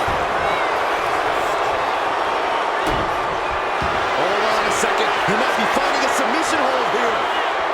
And wait a second. Interesting turn of events here. Yeah, he just released the hold, and I'm racking my brain wondering why. Ooh, brutal impact into the corner. Overhand right lands. And Austin, Luther's press. Luther's press. Look at him go. Hammered away with the right hand. Shoulders down. Looking for the win here. He breaks the ref's count after one. Right now, I just don't know what it's going to take. Kick gets caught. Belly to belly. That was impressive. He's able to dodge out of the way. Countering each other. Huge clothesline delivered. Quick thinking, managing to kick out of the way. Delivers a nice back body drop. Looking. Oh, what a jarring spine buster. Uh-oh. Rikishi driver. Going back to the well. Hoping this one ends it. 2. Rikishi somehow defangs the rattlesnake. Damn it. The winner of this bout, Rikishi! This is not what many of us expected to see. We wanted to see retribution, but Rikishi was too much of a monster for Stone Cold tonight. The vitriol that consumed Rikishi powered him to finish the job and leave a battered Austin in his rear-view mirror.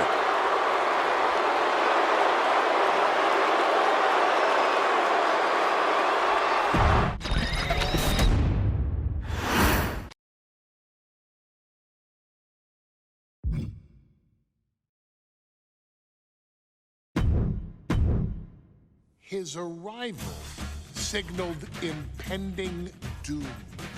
His very presence was enough to intimidate even the bravest WWE competitor.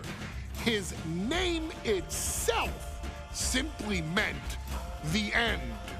And if you found yourself standing across the ring from Umaga, you were most certainly coming to the end of your own road. The younger brother of Rikishi, Umaga, was every bit the Samoan bulldozer that his nickname would suggest, mauling opponents with ease, relishing the chaos that he created. A menace to the entire roster, an unrepentant badass, Umaga tortured his prey with high-impact collisions before ultimately sealing their fate with his vaunted Samoan spike, a vicious move used today by Solo Sikoa. Inside the ring, man, he was just a complete monster. Anybody that stood in front of him, he was gonna wreck him no matter what he had to do. He was just a crazy, wild Samoan. Outside of the ring, man, just a loving guy to be around. A fun uncle, always joking, always barbecuing at his house. I always looked up to him. He was just so cool. Perhaps an unheralded aspect of Umaga's game was his mastery of mental warfare. Umaga loved to present a wild, out-of-control savage, one who needed manager Armando Alejandro Estrada to handle all the details while he destroyed opponents. Umaga was the perfect definition of the word aura. A two-time intercontinental heavyweight champion, Umaga established himself as one of the purest forms of dominance to ever set foot in a WWE ring. His intense clashes with Batista, the Heartbreak Kid Shawn Michaels, and Triple H, along with WWE Championship battles against John Cena, still live on in the memories of those who were fortunate enough to watch Umaga perform. And Umaga will live in immortality through every member of this family, whether it's with a huge Samoan drop, a running bulldozer into the corner, a Samoan spike, or even a war cry in the middle of battle. Umaga is forever. I wish he was here. I know he's watching from above. So you, our beloved Us in training, are asked one simple thing here in the WWE 2K25 showcase: to defeat John Cena. You've done that in this mode before, right? Simple. It was at New Year's Revolution in 2007 that Umaga and John Cena first collided for the WWE title. Umaga appeared to be too much for Cena in the minds of many pundits. Undefeated in WWE some 9 months after his debut, and things were going very well for Umaga. Until they weren't. Umaga would see his undefeated streak end by, of all things, a damn roll-up after rushing directly into the outstretched shoes of John Cena. 1 second of luck allowed John Cena to escape the inevitable, and now it's on you to fix it.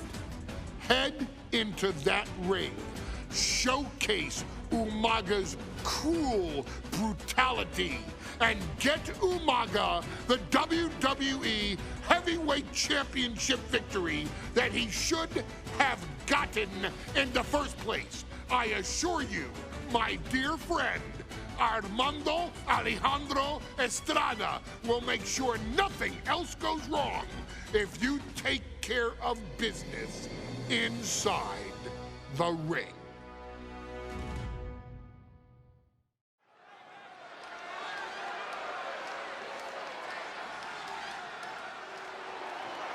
Well, ladies and gentlemen, here he is. He could be the next WWE champion, the near 400-pound Umaga.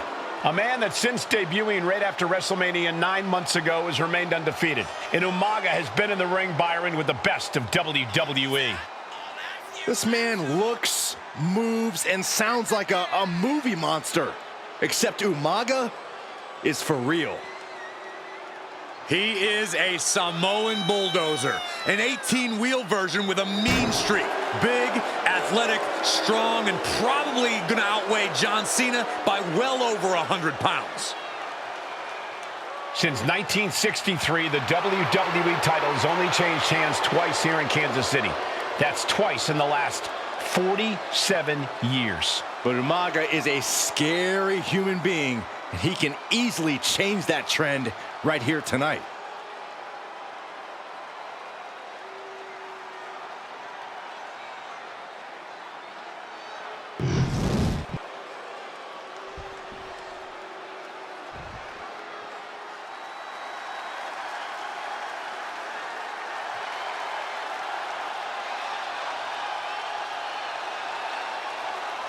A phenomenal ovation in this arena because the champ is here. John Cena has a gigantic challenge awaiting him in the ring, but Cena doesn't have a reverse gear. Absolutely not. The champ only goes one way, and that's straight at you.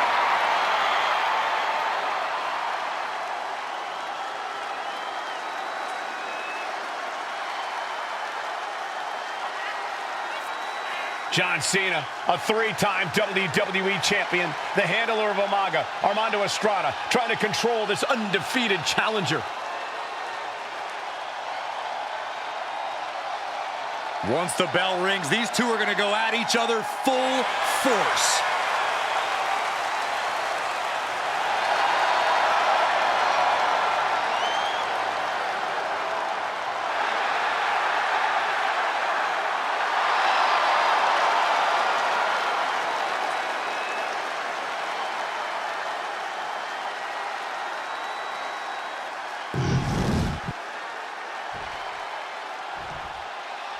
The following contest is scheduled for one fall, and it is for the WWE Championship. Introducing first, the challenger from the Isle of Samoa, weighing in at 353 pounds, Umaga.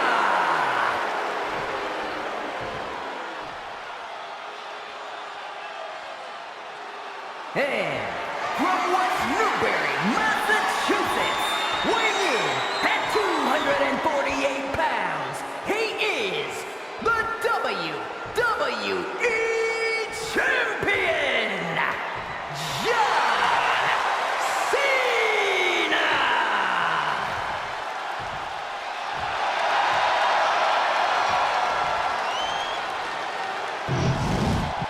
The challenger not taking their eyes off the championship. And the champ is staring daggers right back at the opposition.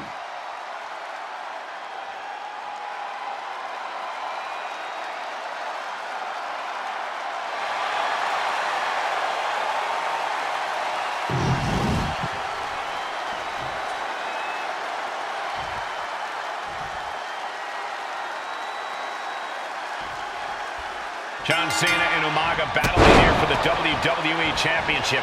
Will John Cena halt the Samoan Bulldozer's path to destruction?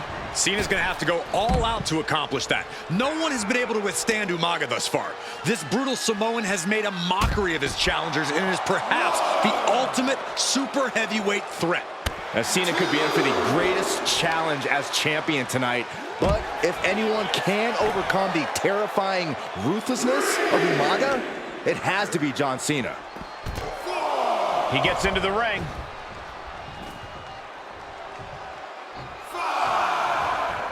He wants this fight on the outside.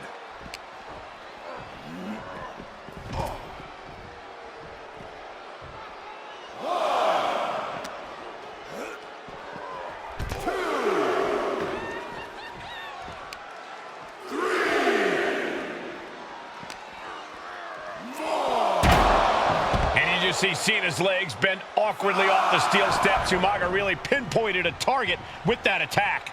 I don't know if it was strategic on the part of Umaga or just a result of his rampage, but either way, taking out Cena's foundation is going to sway the power advantage into Umaga's favor now. Clothesline! What impact! A rare position for Cena in this fight.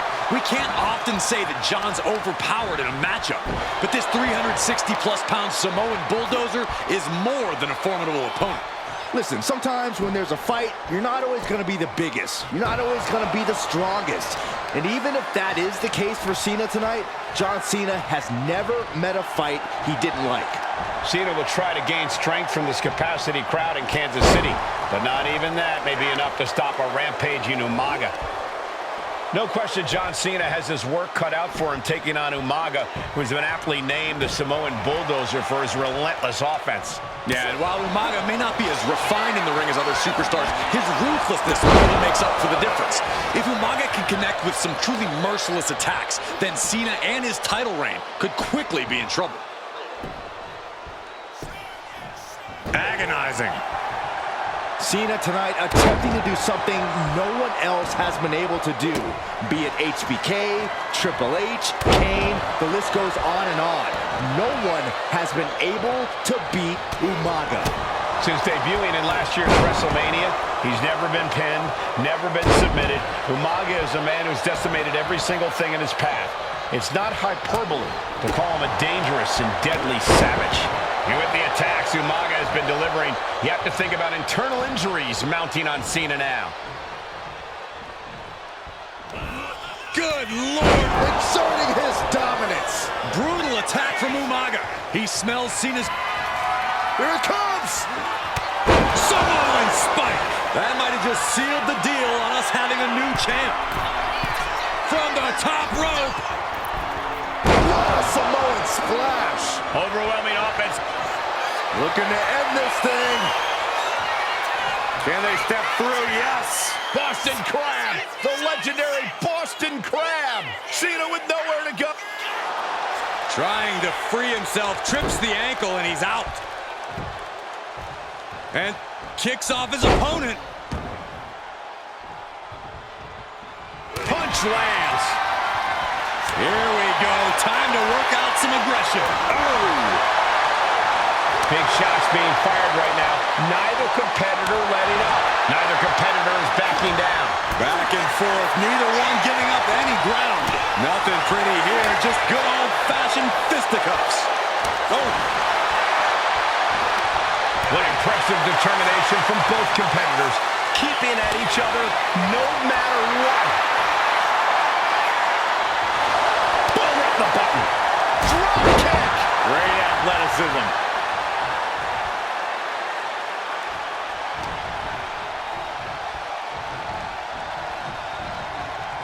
Oh no, he is in a bad way. Well, he got busted wide open by that attack. And I could look at Umaga and he reminds me of Yokozuna. And Cena flattened in the corner. Umaga's just overpowering him. Look at the strength into the corner, just setting Cena up.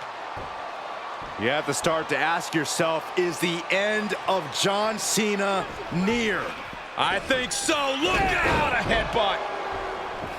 No one has been able to stop Umaga. No one. You are seeing why Umaga is undefeated. Why no one has been able to stop the Samoan bulldozer. Here comes Umaga, and Cena catches him with a boot. John Cena from behind, rolls him up, shoulders down, and a kick out by Umaga. And Cena immediately back into the clutches of Umaga. I'm not sure what else Cena can do here. I'm not sure John Cena knows how to stop Umaga. And Corey, you know there's no force equal to being on the receiving end of a headbutt from Umaga. It's in Umaga's DNA. Generations have perfected the art of using their own skull as a weapon that could stop an elephant. With moves like that, it's like Umaga is just bullying him. Ooh, pinpointing the trachea. Sometimes I look at Umaga and it just scares me. I think he forgets that he's even in a championship match. Estrada is very aware of it, but Umaga sometimes looks oblivious to what's going on. This'll do it. Umaga. Samoan spike. Are we headed towards a title change? Shoulders down.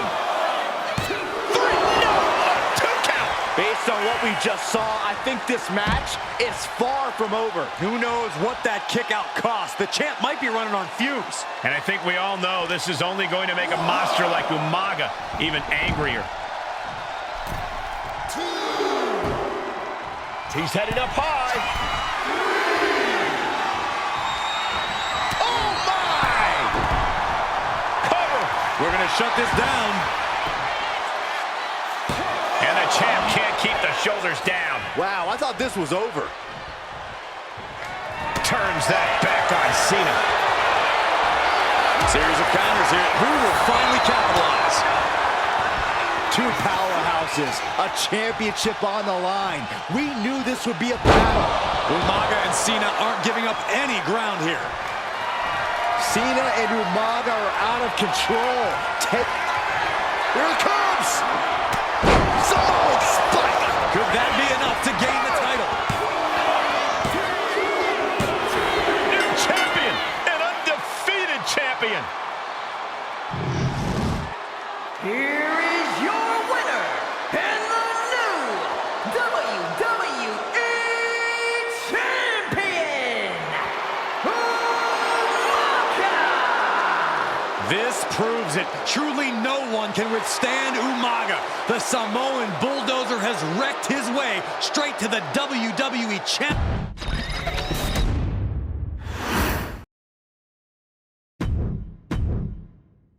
Hey, in WWE, things move really fast.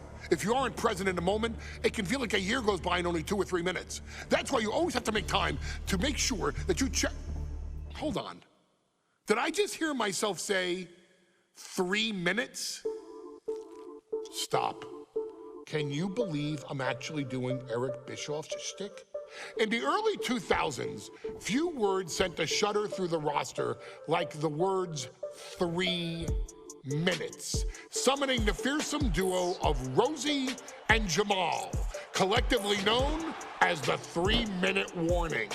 Initially hired by the aforementioned Raw general manager Eric Bischoff to interrupt anything he didn't find to be entertaining. You're just not entertaining me. 3 minutes are just about up.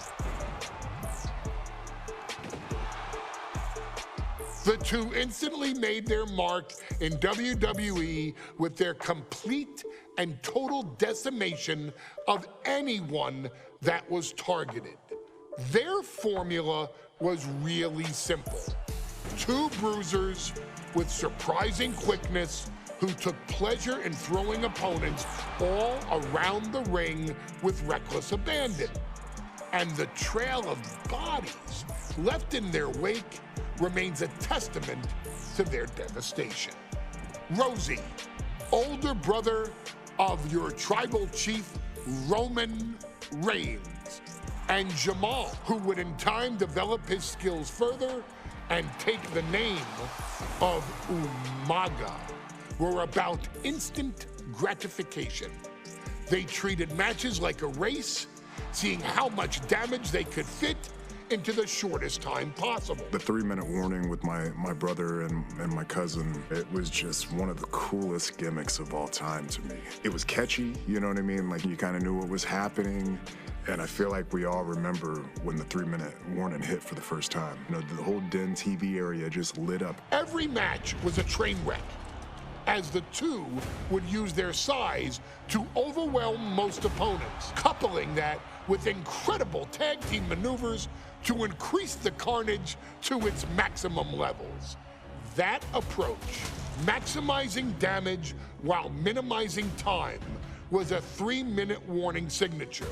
The team itself saw its run in WWE last for a little over a year, but in that time managed to make such an impression with the WWE Universe that it still resonates today.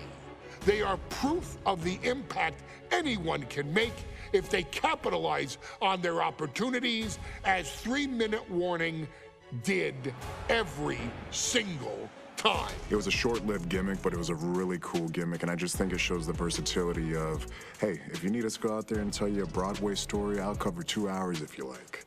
But if you need us to come out in 3 minutes to make an impact, we can do that too. But you gotta be really good to be thrown in there with the very, very best in the industry. I'm getting all pumped and proud, for my brother and my cousin right now, just thinking about it. Here in the WWE 2K25 showcase, we have selected another team that embodies the same mindset in Akam and Razor, the AOP.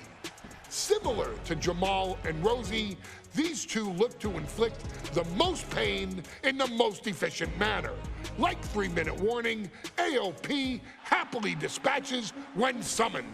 Like 3-minute warning, AOP features 2 Goliaths who will hurl your body from pillar to post before finally bringing it all to a most painful conclusion. It's up to you in this Extreme Rules contest to beat the AOP to the punch and showcase the Wrecking Crew approach that made 3-minute warning the premier bruiser squad in all of WWE. And don't worry, we will give you more than 3 minutes to make that fact perfectly clear.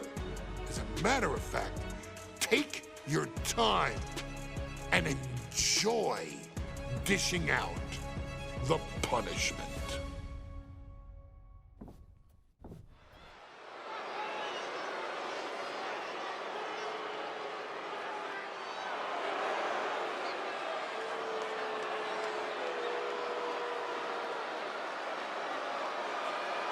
AOP is here, ready to wreak havoc. And they want to prove 3-minute warning has nothing on them. 2 roughneck teams ready to use this Extreme Rules stipulation to the fullest.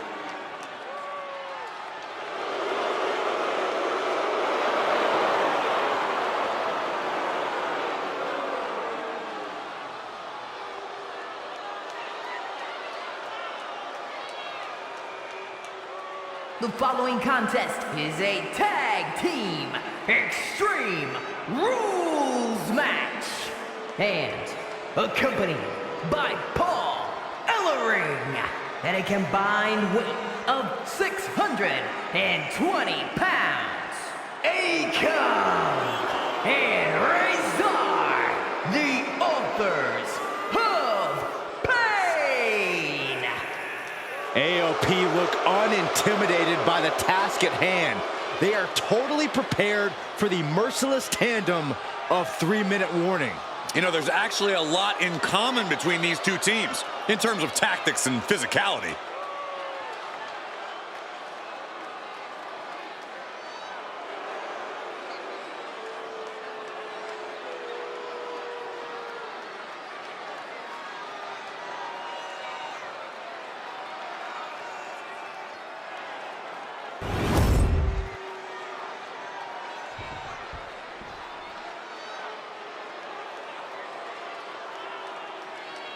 And guys, the authors of pain now have 3 minutes. And at a combined weight of 770 pounds, Rosie and Jamal. 3-minute warning. Authors of Pain versus 3-minute warning is a recipe for brutality and ruthless carnage. And that's an irregular match, Cole. This is Extreme Rules. These 2 hit squads are going to tear each other apart. 3-minute warning made a career out of demolishing anyone who got in their way. Why would AOP be any different? Because that's exactly what AOP does too. They play the same game as 3-minute warning. We got 3-minute warning and the authors of pain clashing tonight in what should be a harrowing Extreme Rules match. Considering the teams involved here, it comes as no surprise that we have medical teams standing by backstage. Yeah, these are 2 of the most merciless and physical teams we've ever seen. Lasting bodily harm isn't just highly probable in this match, it's essentially guaranteed. I, for one, can't wait. As their opponent down. And it is clear the mission now is... Camel clutch applied. They're not going to last long here. Wait. The grip is broken. Watch for the hardcore style of 3-minute warning. Both of these men are from the... Nice scoop slam. 3-minute warning might just be done messing around. Great athleticism. Just pounding him right in the face. My God. Going outside. What's he got planned here? Just bashing them with that hammer. Stop. Got out of there at the perfect time. What a counter. Power slam. Oh my gosh. Does the official not see him removing the turnbuckle pad? Keep your voice down. And he throws the opposition back into the ring. Just look at the size of all these superstars. The ring had to be reinforced before this match. Over 1,300 combined pounds colliding. These men are so big and so thick, it's a challenge to wrap your arms around them. It's really just best to find weapons and whack away. Yeah, and there's plenty of weapons to choose from tonight. This match could just about be over. Stop in the leg. Driven down with a sidewalk slam. And no defense helped Razor on that exchange. Jamal putting his bad intentions to work. Ooh. Moves from the ring to the outside. Oh, man, he grabbed the kendo stick. Everyone needs to watch out now. Oh, my goodness. Man, Rosie and Jamal, Akam and Razor representing the biggest, most imposing teams WWE has ever seen. Both teams don't care what the motive is, don't care who the target is. Their goal always remains the same, and that is complete destruction of the opposition. We call them equal opportunity ass kickers. The first few rows should take a couple steps back because no one is safe when you're in the vicinity of these teams. Effective counter. Uh-oh, full Nelson. Reverse STO.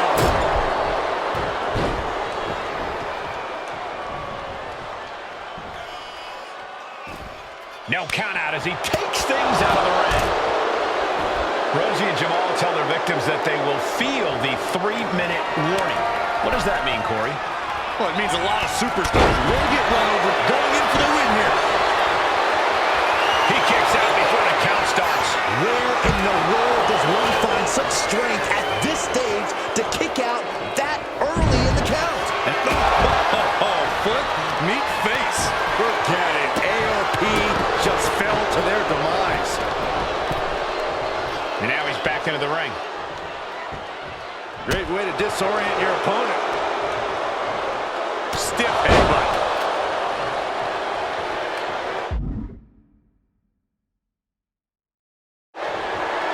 I don't know what he's got in mind heading to the floor here.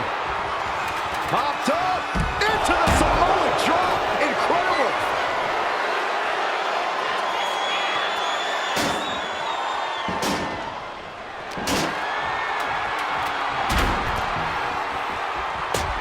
Looking to explore things ringside now. Pay special attention to Rosie in this matchup. 6'5", 375 pounds. The man can run a 40-yard dash in 4.8 seconds. This guy is a pure athlete. Rosie played high school football with a legendary running back before playing college ball in Hawaii. Imagine being pancaked by the force Rosie brings. This is a whole new level of chaos and brutality. 3-minute warning and AOP just keep upping the ante on each other. Oh, man. Oh, my God. Oh! Every successive move is putting their opponent in a dicey situation. There is nothing but malintent behind each of these attacks. All right, time for us to clear the way. Already ahead of you. Gets lifted into position. Right out with a power slam. No, they're coming this way. Take off. Lands the splash. Is there any... Shoulders down. Does he have it?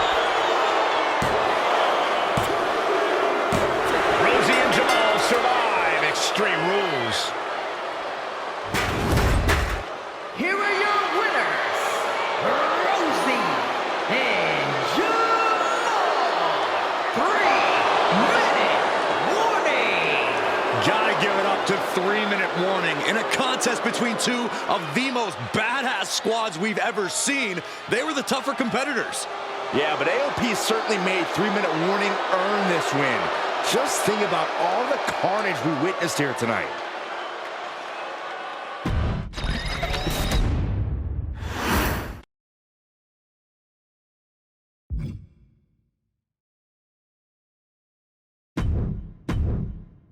We've come to the part of the showcase where we get to talk about Tamina. Ever since walking in WWE, shoulder to shoulder with the Usos, Tamina's alliance with this dynasty has never been in question. I remember watching Monday Night Raw and I seen Tamina debut with my brothers. It was a pretty cool, dynamic, right? Two of my brothers and Tamina. Together, Tamina and the Usos helped each other navigate through a trial-filled first year in WWE, making sure they all survived together. In later years, Tamina has formed alliances with both Naomi and Nia Jax, honoring this family's connection. While Tamina has looked to create her own name in the industry, she has never missed a chance to acknowledge her place in this family either. Trained by Afa and Sika, the wild Samoans, Tamina was instilled with the same instincts that have carried each member of this family to wrestling glory. Her in-ring approach is similar to many in the bloodline. Quick striking, high-impact attacks, and smothering holds. As capable with a super kick or a big splash as anyone else, Tamina has maintained a remarkable level of success in her WWE career. A constant contender, Tamina has competed for the Women's Championship on many occasions. She's also held the Women's Tag Team Championships along with 9 separate reigns as the 24/7 champion. Tamina has proven capable in any environment against any opponent. Tamina is always the perfect test for a rising contender. Defeating Tamina proves that you're at the top of your game, and she will always expose those who aren't quite ready yet. Taking her lightly is the easiest way to book your visit to the local medical facility. Tamina has taken part in many memorable moments, but in the 2K25 showcase, we're going to give you the chance to make history. In the first ever women's Money in the Bank match, Carmella, of all people, would walk out victorious after letting someone else do all the work. Tamina, Becky Lynch, Natalya, and Charlotte Flair were all robbed of a great opportunity that night by Carmella. So this is your chance to make it right. Showcase Tamina's grit and take out the other 4 ladies in this ladder match to become the first ever winner of the Women's Money in the Bank. Carmella might still sneak out with the win, but if she does, she's doing it on her own because we're not allowing anyone else at ringside for this match in our showcase.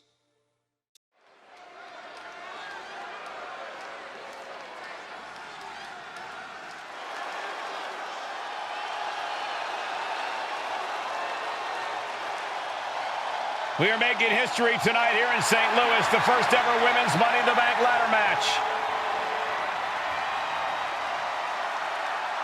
The following is the first ever Women's Money in the Bank ladder match.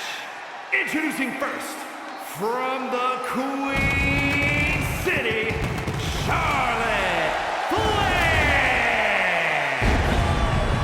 Flair looking to become a Triple Crown champion. Every title, every opportunity she has put in front of herself, she has seized. This is a night where careers change forever. You're right, Cole. You can feel it. Legends are going to be made. Careers defined.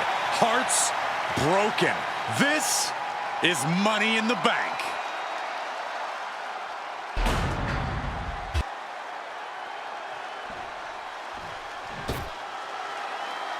And Byron, Becky Lynch with a very astute point. I rip off arms. You can't exactly climb a ladder with no arms.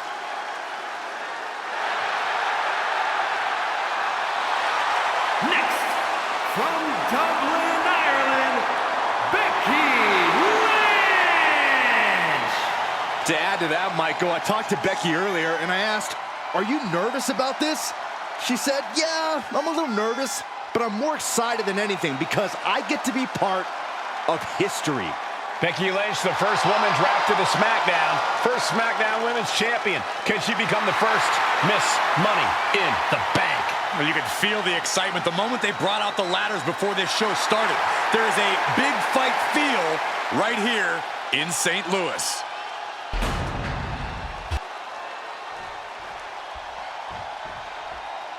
There's a big fight coming.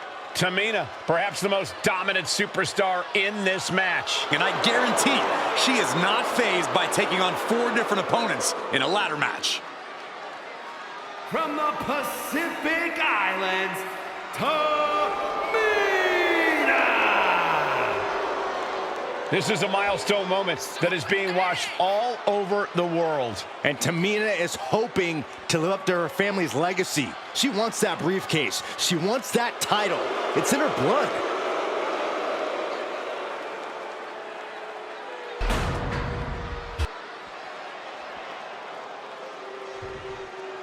Mela is money, and she is as confident as ever.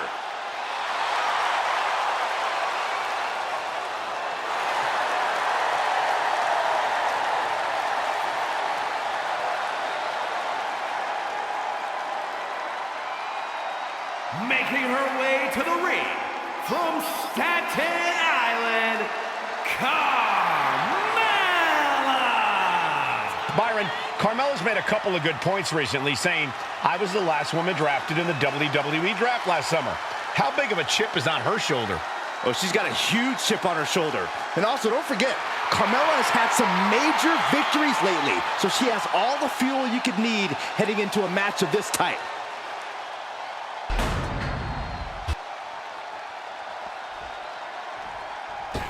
Natalya, another superstar who walks into this match thinking she has legacy on her side tonight.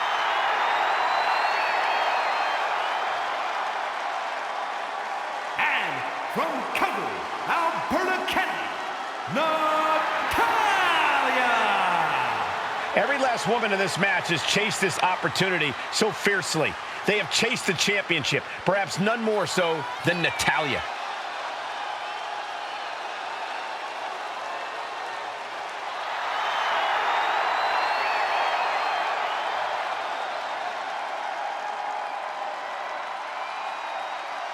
Winning Money in the Bank would certainly go a long way to helping Natalya prove she too is the best there is, the best there was, and the best there ever will be. Winning that briefcase is like taking the proverbial express lane to success.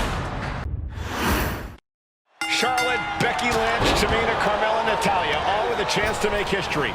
All with the opportunity to be called the first ever Miss Money in the Bank. The revolution that became an evolution only continues in the women's division. One of these women will climb the ladder and earn the opportunity of a lifetime. No safe haven in this match. These ladders can be your best friend or your worst enemy. There's no allies in this match. It's everyone for herself. There is no room for friends when history's being made. Not when you can go down in the record books as the first Miss Money in the Bank. Such a dangerous setting for all these superstars. Ladders are everywhere. Each competitor is only limited by their imagination. Your head has to be on a constant swivel. Ladders will be used as weapons. Anything can happen to get that briefcase. It might not be flashy, but sometimes you just gotta toss another person to make a statement. Oh, brutal forearm. She's headed outside now. I wonder what her game plan is.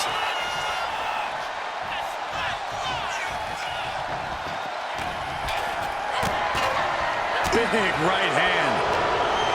Is there anyone more intimidating in this group than Tamina? I've said it before.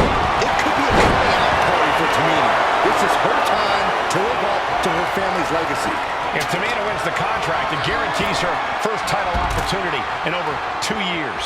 More than an opportunity, it pretty much guarantees Tamina will become the next women's champion. Flapjack! I like this strategy. Find an ally, clean house together, and settle it between the two of you at the end. Headed up that ladder. Center of the ring. She's reaching for it. It's just a matter of time now. No room for error on top of the ladder. Tamina not caring that Becky's a fan favorite. The crowd's adulation is meaningless. All that matters is the contract suspended above the ring. Tamina's been showing so much dominance in this match. And looking at the playing field, the majority of these women love to utilize some submission to put their opponents away. Tapping someone out won't win this match, but these women should not shy away from using the biggest weapons in their arsenal. We've heard Becky say she was going to rip arms off tonight. You can't exactly climb a ladder with no arms. Samoan driver.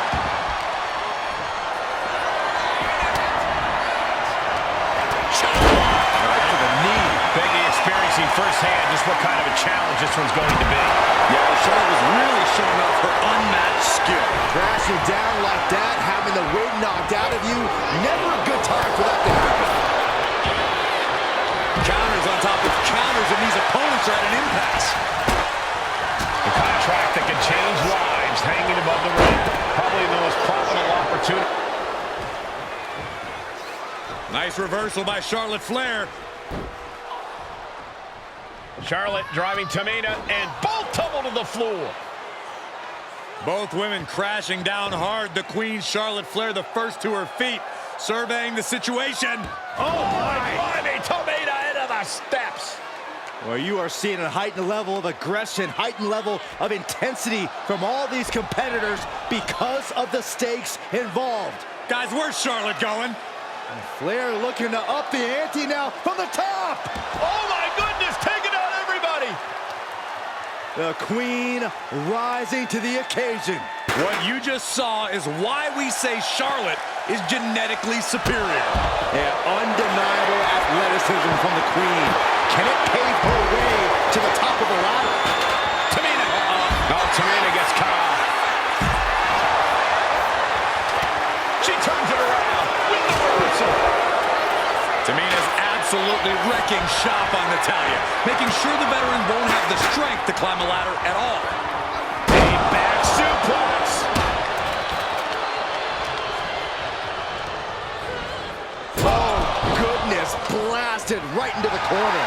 And she's positioning the ladder perfectly in the center of the ring there. Up the ladder now. Let's see if this is right for the picking. Gonna try and unhook it now.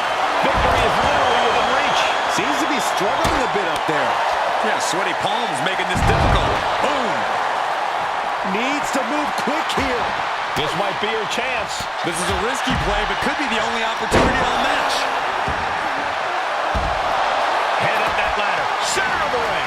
Full focus on obtaining the prize. Is this the right time? Is this the career-making moment? Big opportunity for Carmella. Can she pull it down? So close. Has to go faster. Now she's adjusting the ladder in the ring. Yeah, but what is she planning to do with it? Using the ladder as a weapon. Ouch. Here we go. Ladder set up in the middle of the ring. Perfectly positioned. She's reaching up and trying to unhook it as fast as she can. I assure you, this is even harder than it looks. Trying not to fumble around too much here. Tamina might have it here. Are we about to see the first Miss Money in the Bank? Just yank it down. Force it. It's so close. If only it was that easy. Don't do it. Took the leap of faith off the top of the ladder and paid dearly for it. Chair shot delivered. Money in the Bank briefcase still hanging high. This is what it's all about. The opportunity of a lifetime. What are you willing to do? How much can you sacrifice to be the first Miss Money in the Bank? Working on the hook here. Hands must be shaking up there.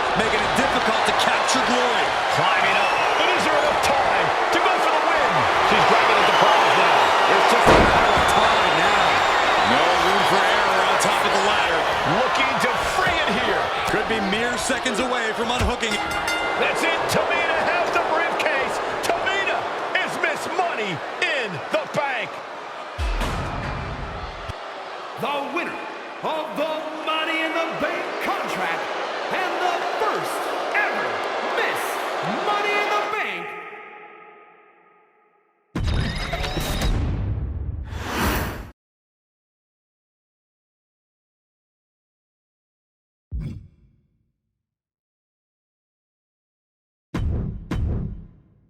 Any member of this family that enters the professional wrestling business knows about the expectations that are gonna be on their back.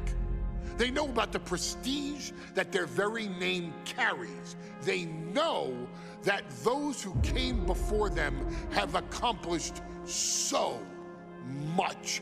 Bearing the weight of those legacies can prove to be way too much for almost anyone.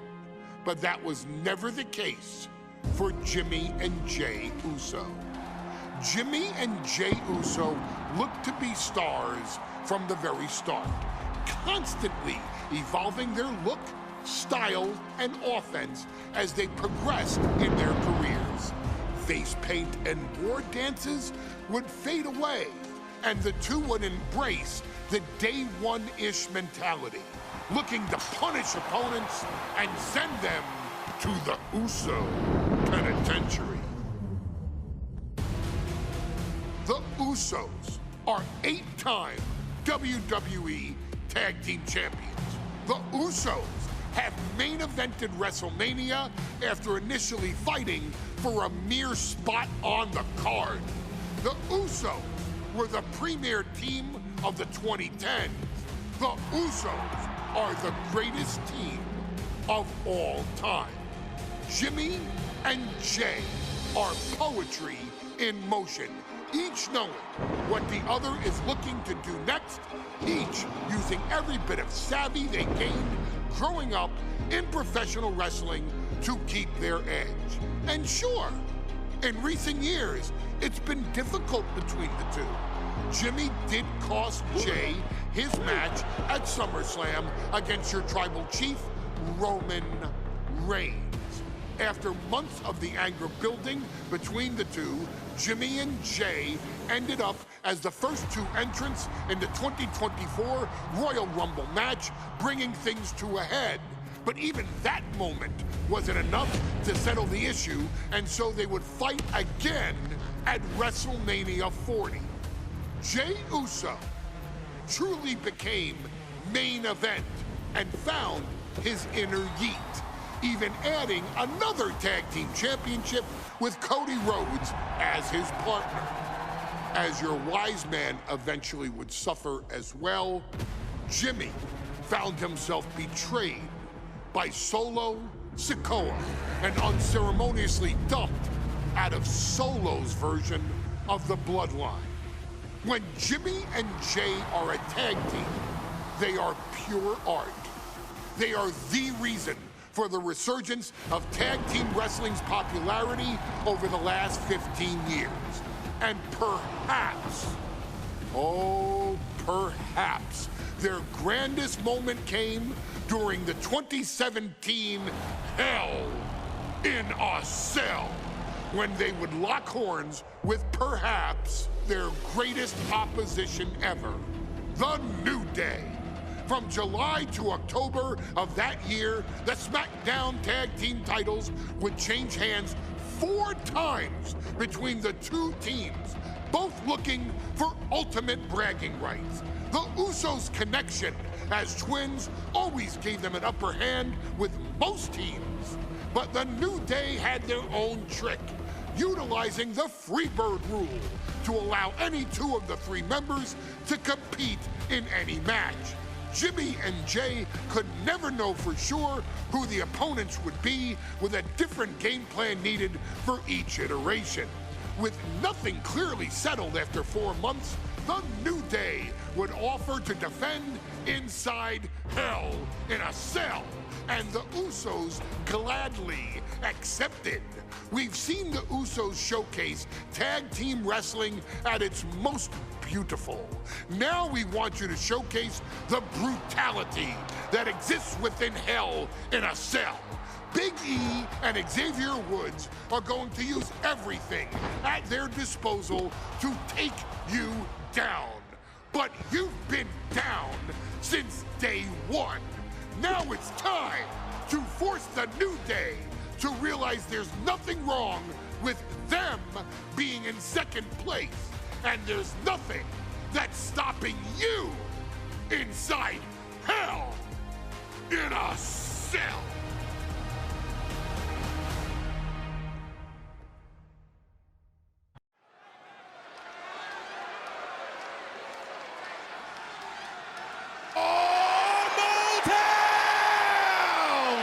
Don't you dare be sour! Clap for your world-famous four-time champs and feel the power! Are you prepared to kick off Hell in a Cell with the four-time tag team champions?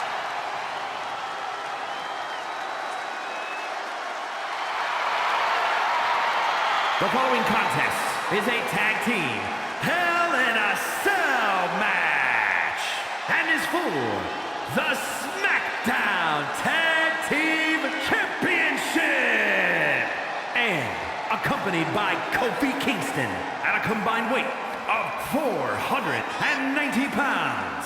The SmackDown Tag Team Champions, Xavier Woods and Big E, the New Day. Well, I can't say that I'm ever prepared for a man swiveling his hips and playing the trombone on the way to the biggest fight of his life. This is our first Hell in a Cell match of the night. The New Day actually requested this match to defend their tag titles. Who would have thought 4 months ago when this rivalry began that it would end once and for all inside Hell in a Cell? The New Day about to make it evident that the time for fun and games is over.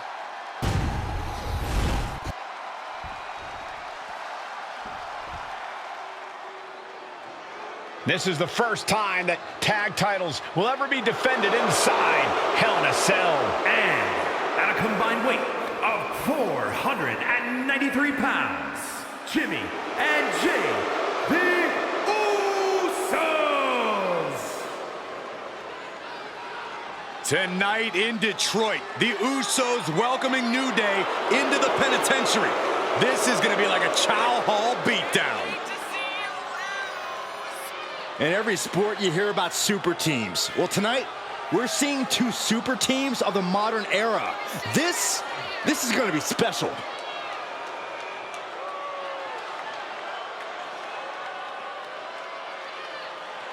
Tornado tag rules here, gentlemen. 2-on-2 as Kofi is going to be locked outside the structure. Pinfall or submission needs to happen in the ring, but we all know this fight's going to go everywhere before that happens.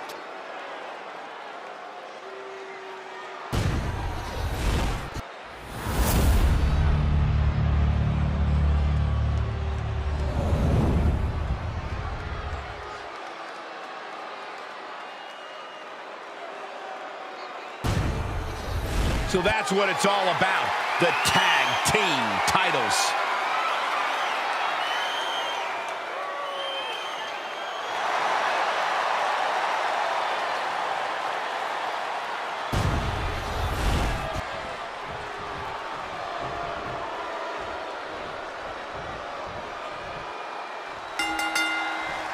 Remember, this match is under Tornado tag team rules. A 2-on-2 match with the pinfall or submission has to happen inside the ring. In the Hell in a Cell. No tags, no countouts, no disqualification. The Usos and the New Day came into this match expecting and prepared to raise the bar, raise the level of competition, and make history. This is going to be unforgettable.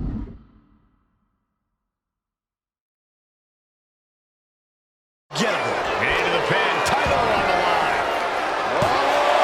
That was a long 2 count there. And he heads back into the ring. Oh. New Day refer to this as their power lineup when having Big E involved in there with Xavier Woods.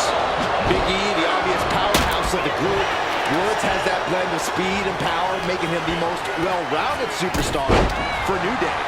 What's interesting, though, is this is the lineup that lost to the Usos at SummerSlam. The New Day not choosing Big E and Kofi to beat the Usos a few weeks ago could prove to be costly. This sells meant to The champ is pinned. We might have a new champion here. No, shoulders up at 2. He got close there. It could be do or die time. Saves at the old EC dub as a kendo stick is introduced to the proceedings.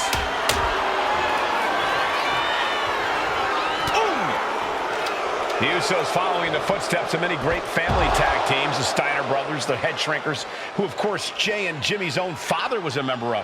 Would be a very proud moment for the Anoa'i family if the Usos can capture their 5th tag team championship here. The apple doesn't fall far from the tree for Jay and Jimmy. Just a factory of the elite specimens come from the Anoa'i blood. Here it comes. Stay away from the worm, the tequila sun. Well, that was a great counter to the single leg crab. A beautiful takedown for the victory. He's able to kick out before 2. Getting that shoulder up seemed to be pretty easy. Caught with a clothesline. All the talking we've heard leading into this match, we've heard the Usos call the New Day, quote, 3 clowns on a tricycle. Look, the Usos love to trash talk, but they deliver. And don't act like the New Day don't throw verbal jabs either. We had Big E earlier saying I was going to drop some gloom and doom of biblical proportions. A prophecy Big E is fully capable of backing, too. Momentum is running away from Woods here. Getting a taste of just how bad it can truly get inside the Uso penitentiary. The New Day asked for this, demanded to defend their title in this unforgiving structure. Oh, good night. Sure. And Xavier Woods reverses. Russian leg sweep. Ooh. Drops the hammer. Right on the lower back. So many amazing matches between these two teams. They said it this past week on SmackDown. No matter where we are, we put on a show. The Usos and New Day have a unified goal. Usos and New Day going at it inside Hell in a Cell. And Jey Uso set outside the ring, and now the New Day on the attack. Big E, as aggressive as I've ever seen him here tonight. And Xavier Woods now with toys, kendo sticks in hand. And it's about to get more aggressive, more vicious, more barbaric.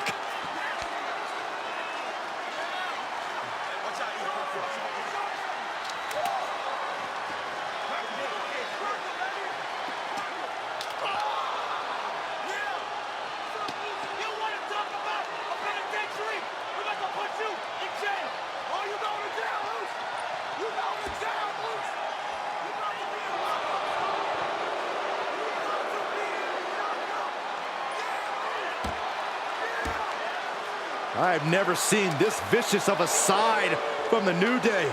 It's what Hell in a Cell does to you.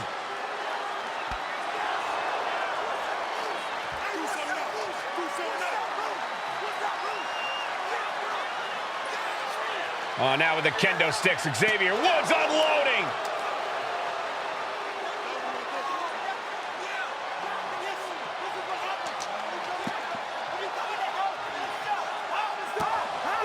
Well, you're saying it, Byron. Hell in a Cell makes you do some awful things. Just attempting to survive, attempting to win. Do whatever you want, punish however you want. Right now, that seems to be the mission statement of the New Day in order to retain the SmackDown Tag Team titles.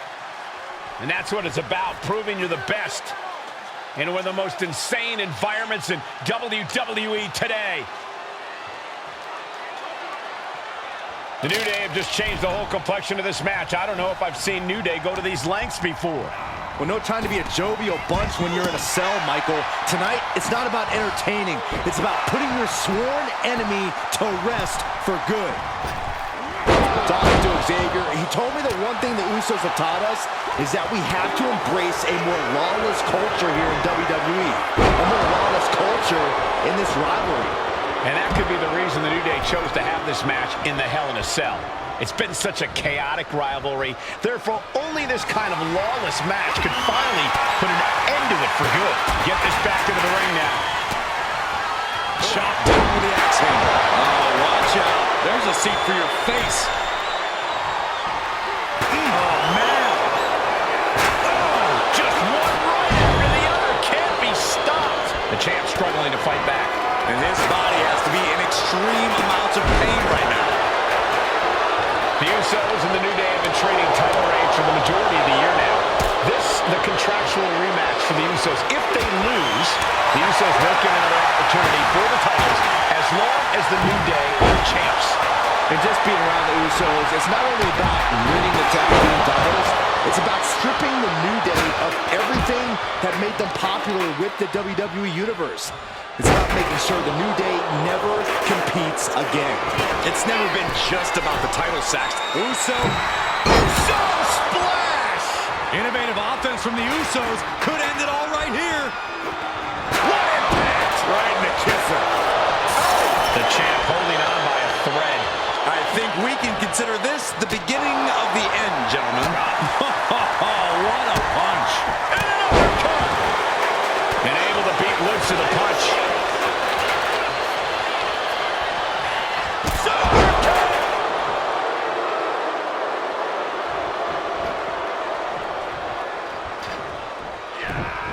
He got out of dodge just in time. And Jimmy and Big E slugging it out middle of the ring. This has been a vicious, brutal match between two of the great tag teams today. Here comes Jey Uso into the fray alongside of his brother. Bang! Double super kick. And the Usos now looking for that patented Uso splash from the top rope. Uso splash! The cover to win the tag team titles, and Woods handcuffs it all, breaks it up. At the last possible second, Xavier Woods saving this match for his team. Yeah, credit to Woods for his never say die attitude, but Xavier Woods is outgunned right now. And there's, look at Woods still fighting back. Yeah, with the handcuffs, using the handcuffs as a weapon. That's smart.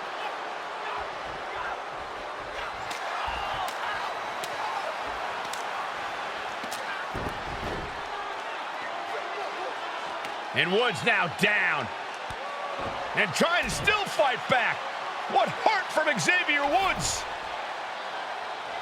That Hart may not have much more fight left. Jimmy and Jey back up to the top one more time. Uso splash in stereo. The cover. The Usos win the tag team titles. Here are your winners and the new SmackDown Tag Team Champions, the Usos!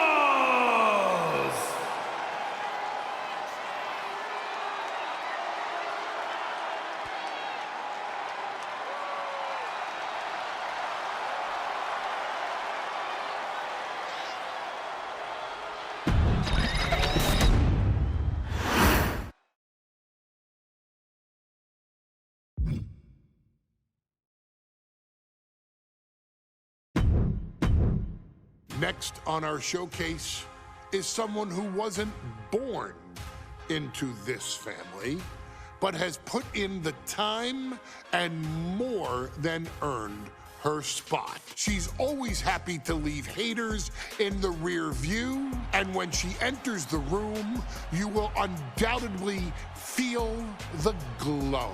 Of course, I'm talking about Naomi, who many of you may know has reigned as Jimmy Uso's wife and queen for over 10 years. There's the old saying that behind every good man is an even better woman, and this could not ring more true than Naomi, who I will say is an absolute treasure. Jimmy will frequently speak during old Bloodline planning sessions about how much her support and love drove him to improve as a superstar, always stressing her importance not only to the WWE Women's Division, but to his career and his life as well. In the ring, there is no denying Naomi's skills. The former women's tag team and two-time SmackDown Women's Champion has the mental tenacity to push through the toughest part of any match and possesses breathtaking physical skills. Naomi uses her dancing background to constantly innovate with her offense, resulting in some of the most beautiful moves you will ever see, unless you're on the receiving end of them. Naomi is an inspiration to so many of our younger members of the WWE Universe, showing a new generation that anything is possible if you just put in the work and never stop believing in yourself. Naomi has battled against the very best in the women's division, taking on foes like Charlotte Flair, Bayley, Shayna Baszler, and Io Sky. My favorite moment of Naomi was when she won the title in her hometown, Orlando, at WrestleMania. To compete against that caliber and maintain the level of success that Naomi has for her entire WWE career is something worth, shall I dare say, acknowledging. Naomi has even teamed with fellow family member Tamina through the years, proving the family you choose can often be the most important. And in true Uso fashion, Naomi shows an unrelenting desire to win, to achieve greatness, and to dominate her opposition.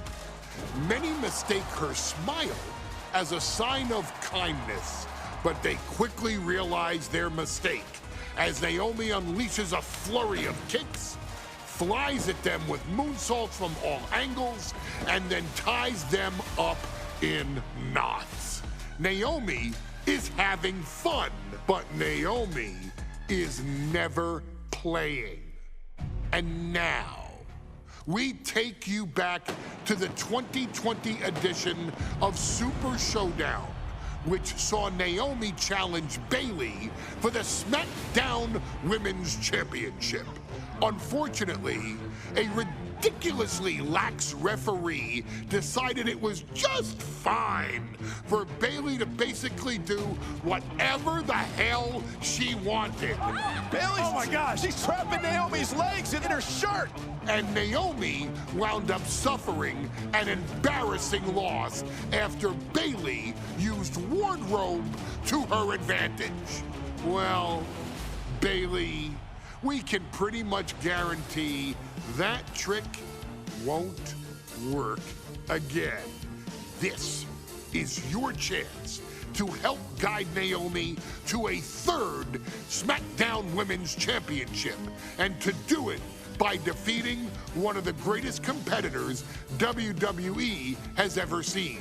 Your wise man has nothing but respect and admiration for Bayley's abilities, but those abilities are eclipsed by Naomi's extraordinary trinity: smarts, strength, and aerial attacks that should give all of you everything you need to get the win and the title.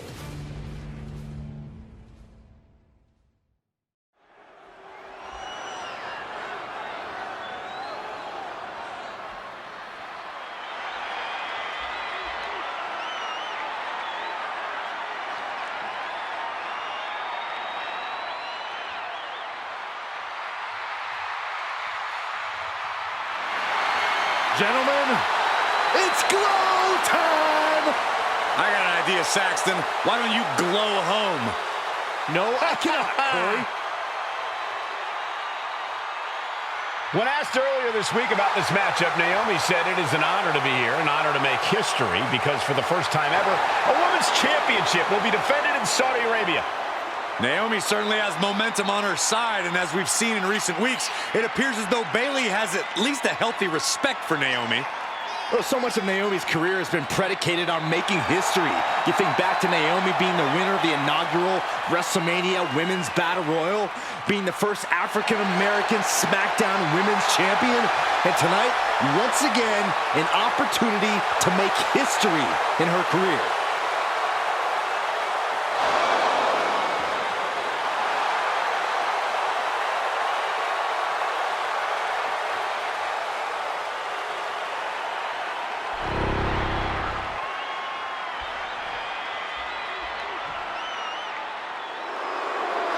And gentlemen, when Bayley was asked about this history-making match tonight, she said, of course I'm part of this, because history is made by winners. And I'm going to become a role model for everyone here tonight in Saudi Arabia and for everyone around the entire world. I asked Bayley her thoughts on this match, and she said, new country, same sheep. Bayley is nothing if not confident headed into this match. Oh, and everything you just said is indicative of the new attitude, the new personality of Bayley. Bayley has been SmackDown Women's Champion for a record-setting 279 days. She's won every title available in WWE. The NXT Women's Championship, the Raw Women's Championship, the two-time SmackDown Women's Champion, a Tag Team Champion, a Money in the Bank winner. Bayley's accomplished it all. But the one thing Bayley has never done in her career, she's never beat Naomi. And believe me, that is a huge point of confidence for Naomi and a huge pressure on the champion. What an exciting moment for both of these competitors tonight, but once the bell rings, it's down to business. The SmackDown Women's Championship is on the line.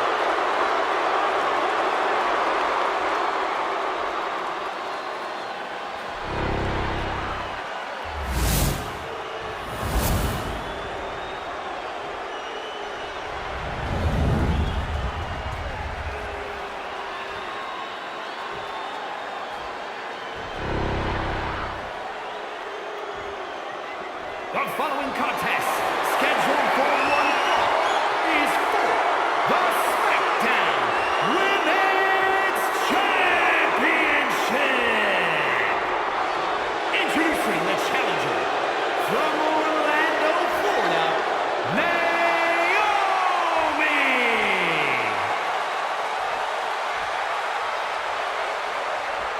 And her opponent from San Jose, California, she is the SmackDown Women's Champion, Bayley!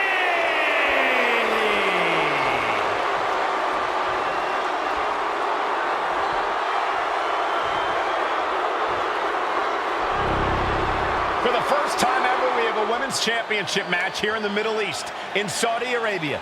Bayley against Naomi. Will Bayley's record-setting reign end here tonight?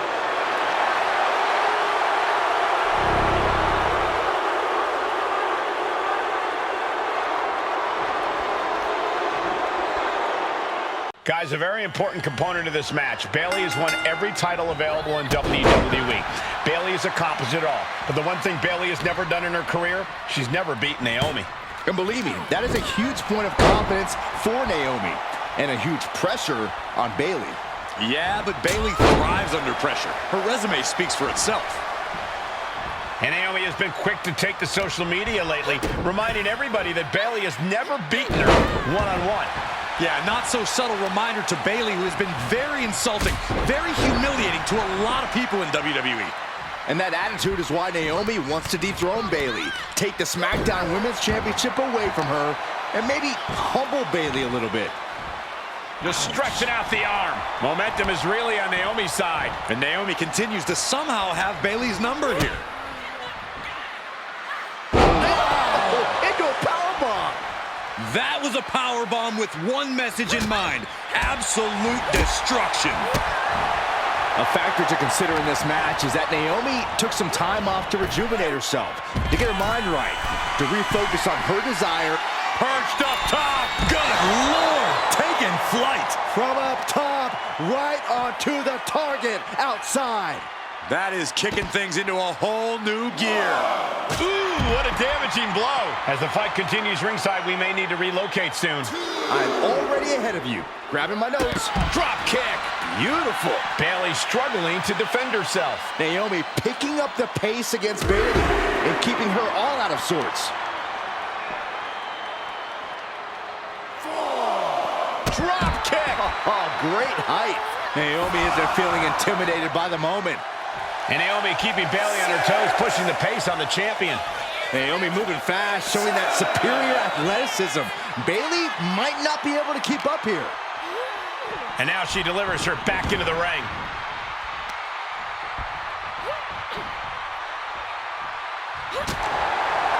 I don't think I've ever seen a champion feel as disrespected as Bayley has, Corey, because Bayley's talked a lot about how people think she's an afterthought as a champion. Everybody talks about Becky Lynch on Raw. They're now talking about Rhea Ripley in NXT. But Bayley has been the longest reigning champ in SmackDown history. And you read off all the accolades, all the championships she has held. Yet for some reason, Bayley... Sunset flip applied. Not done there. There it is. It is. It's locked in. This is the most a couple of knees and then another one, and that'll force the break. Ooh, that'll leave a mark. And saw what was coming there. Kick right to the leg. And Naomi has taken the upper hand. Yeah, Naomi's at full throttle. And I think it was you, Byron, who asked Bayley if she changed. And she said, I didn't change. I just did what I had to do, and look what I've done. Well, you're right. Love it or hate it, Bayley's doing what she's had to do by hook or by crook to maintain a stranglehold on the SmackDown Women's Championship.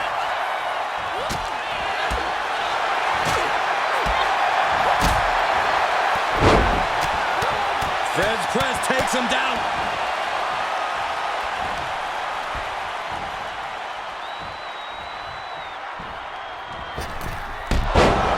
Using the ropes. Naomi looking highly motivated right now. Oh, that'll turn your skin red. These two trading one blow after another. Ooh. Back and forth, neither one giving up any ground. Giving up now is not an option. They have to finish this.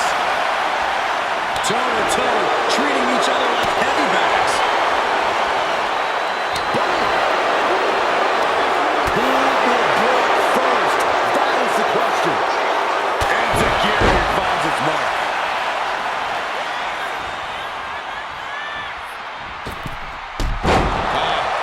Off the rope.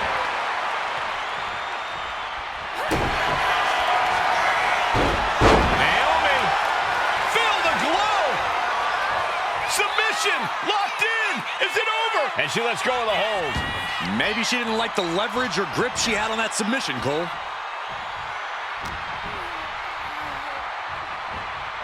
Oh, my goodness. Yeah, that'll bust her open. And here we go. Championship's on the line. Naomi's got Bayley in trouble up on the top rope. This could be Naomi's moment. Smart move by Bayley, protecting her title and going to the eyes. Oh, what a kick. Bayley is down and in trouble. Quick thinking by Naomi, looking to close this one out. Nobody home. Bayley wisely moves out of harm's way. What's Bayley trying to do here? What the?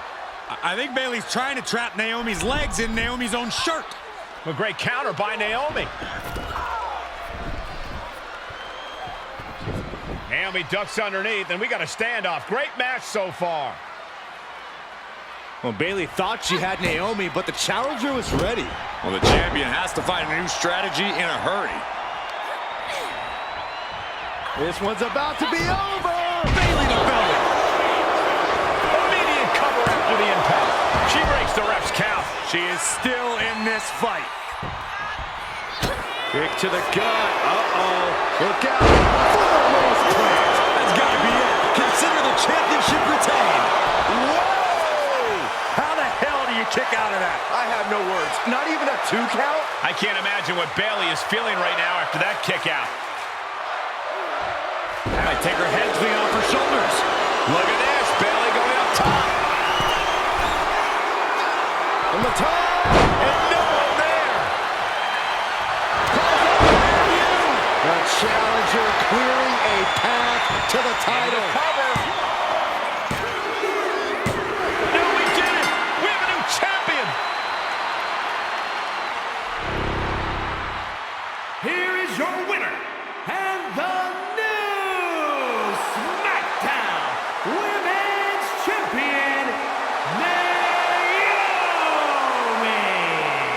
Bayley's stranglehold on the SmackDown Women's Championship has ended. The Glow era has begun. Bayley was as aggressive in this match as she's ever...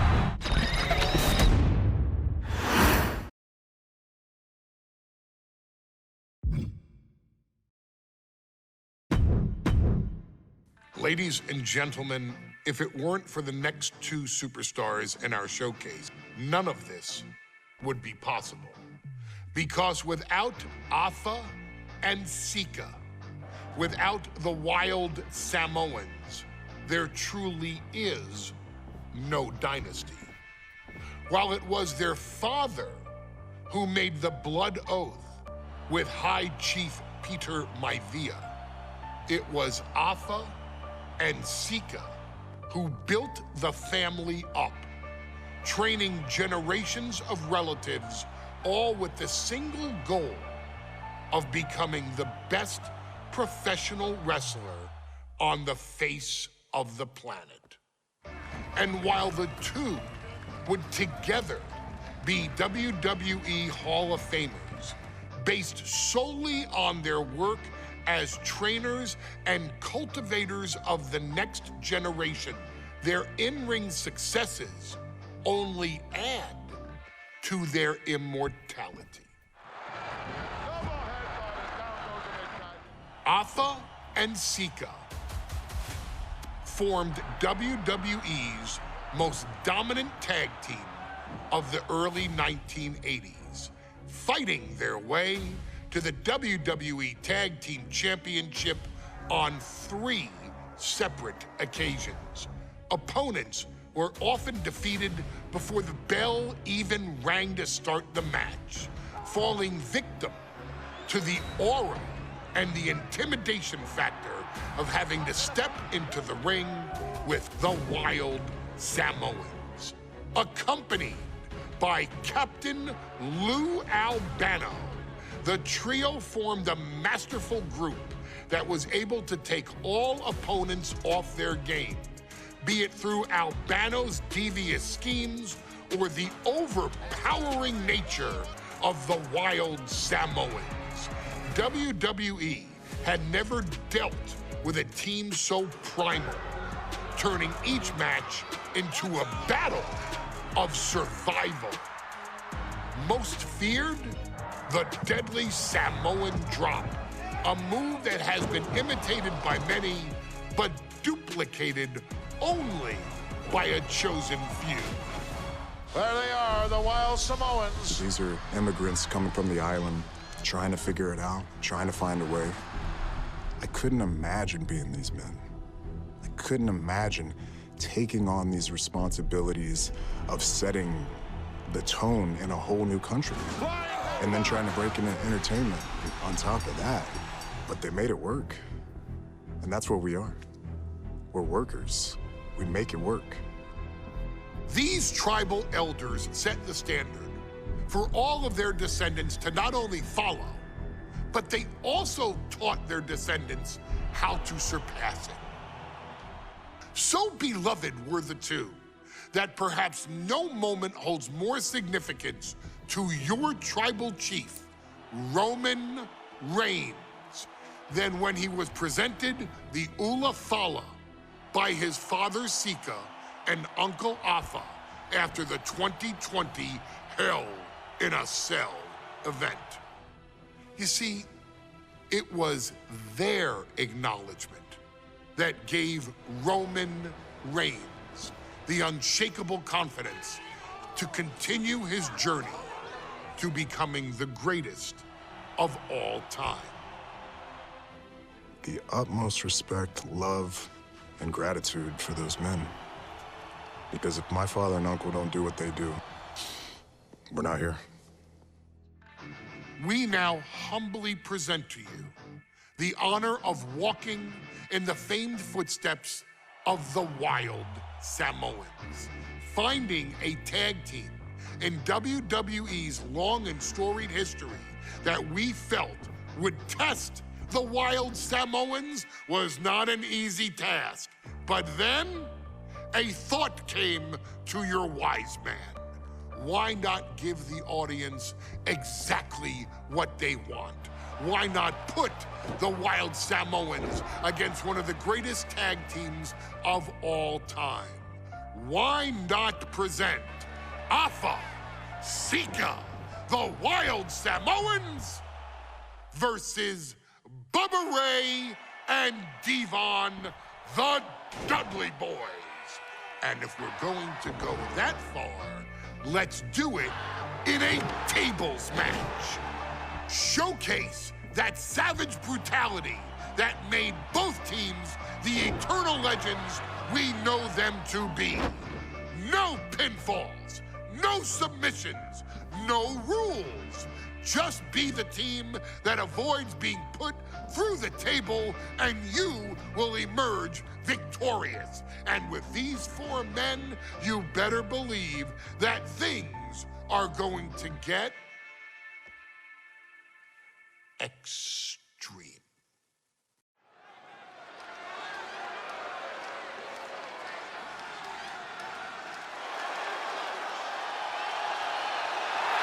And here they come.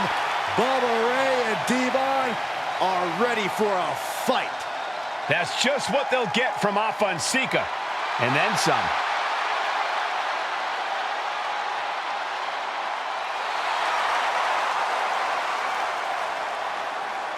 The following contest is a tag team tables match. And at a combined weight of 603 pounds, Bubba Ray and Devon, the Dudley Boys. It takes a strong brotherly bond to agree to go into battle against the Wild Samoans, but that's exactly what Bubba Ray and Devon have. I have a strong feeling this match isn't going to be for the faint of heart. Well, look, the Dudley Boys may not be all there in the head, but they're easily the most highly decorated tag team in pro wrestling history. They've beaten the best, they've beaten the toughest, and they're ready to come in and beat the wildest tonight. Both the Dudley Boys and the Wild Samoans are coming into this tables match with something to prove. Who's the best tag team of all time? Who's the more cohesive, brotherly unit? Who's more savage? Who's more extreme? Gentlemen, we are moments away from finding out the answers to these questions once and for all.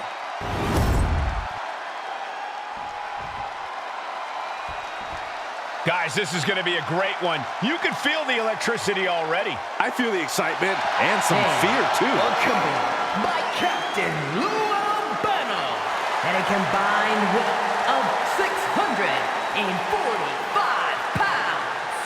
Alpha and Sika, the Wild Samoans.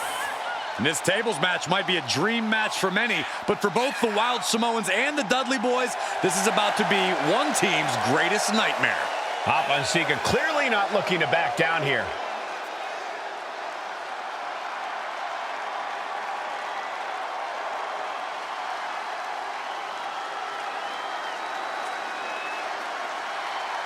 The Dudleys can certainly handle their own, but they've never faced anyone or anything like the Wild Samoans. Those mean looks on both Alpha and Sika's faces, I'll tell you, they're out for blood. And the Dudleys are about to walk right into the lion's den.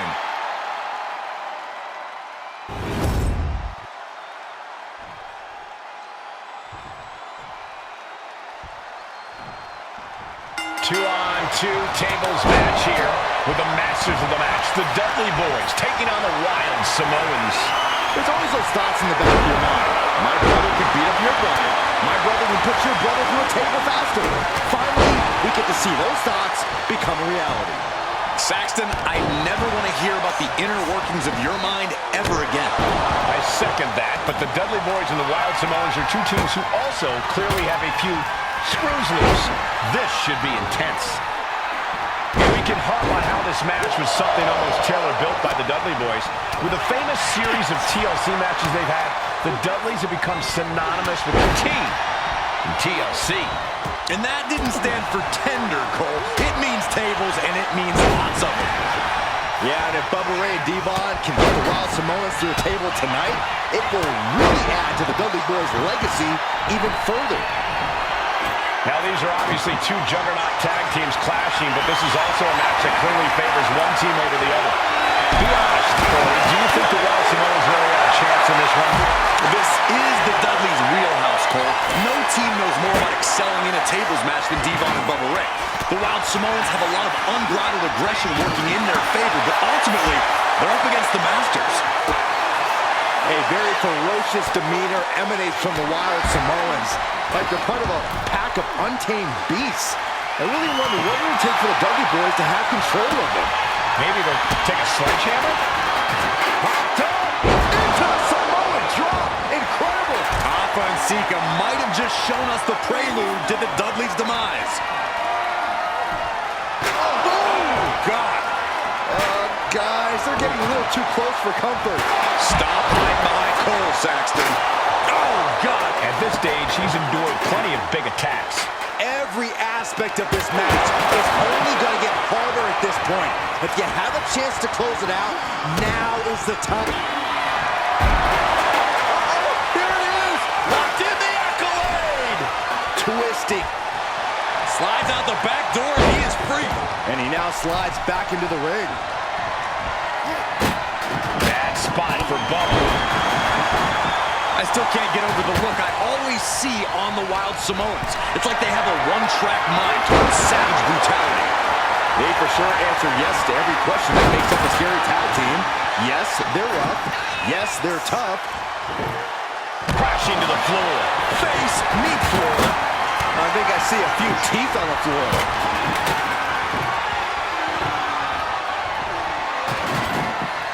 He's setting his table up, and guys, someone's about to have a really bad night. Bubba is it from the top rope. Oh, God, terrible landing on the outside. Taking flight only to find nobody home at ringside. What a disastrous miscalculation. He'll take things into the ring. Oh, tossed to ringside. Ooh. The Dudley Boys came in tonight knowing they had to turn up the dial, had to match Alpha and Sika's level of aggression. Bubba Ray and Devon know they have to be extreme, and Alpha and Sika just beat the Dudley Boys at their own game. Here are your winners, Alpha and Sika, the Wild Samoans. And it's the Wild Samoans standing tall, having beat the Dudley Boys at their own game. Devon and Bubba pushed Alpha and Sika to their limits, but in the end, there was only one way this match could end.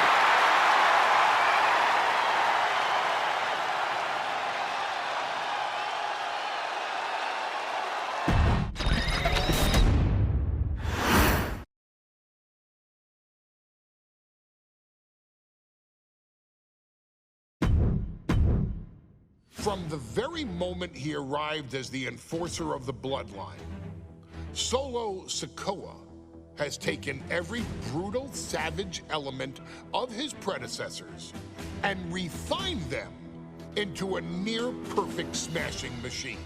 Even in the year before his arrival, Solo raised eyebrows and garnered buzz while competing in NXT. But nobody could have predicted just how smoothly his transition to the main roster would go. And before I go on any further, let me make one thing perfectly clear. I'm only saying what I'm saying about Solo Sikoa because I am a wise man. I'm a professional. And because I'm being handsomely compensated for my stellar work as your host of the WWE 2K25 showcase.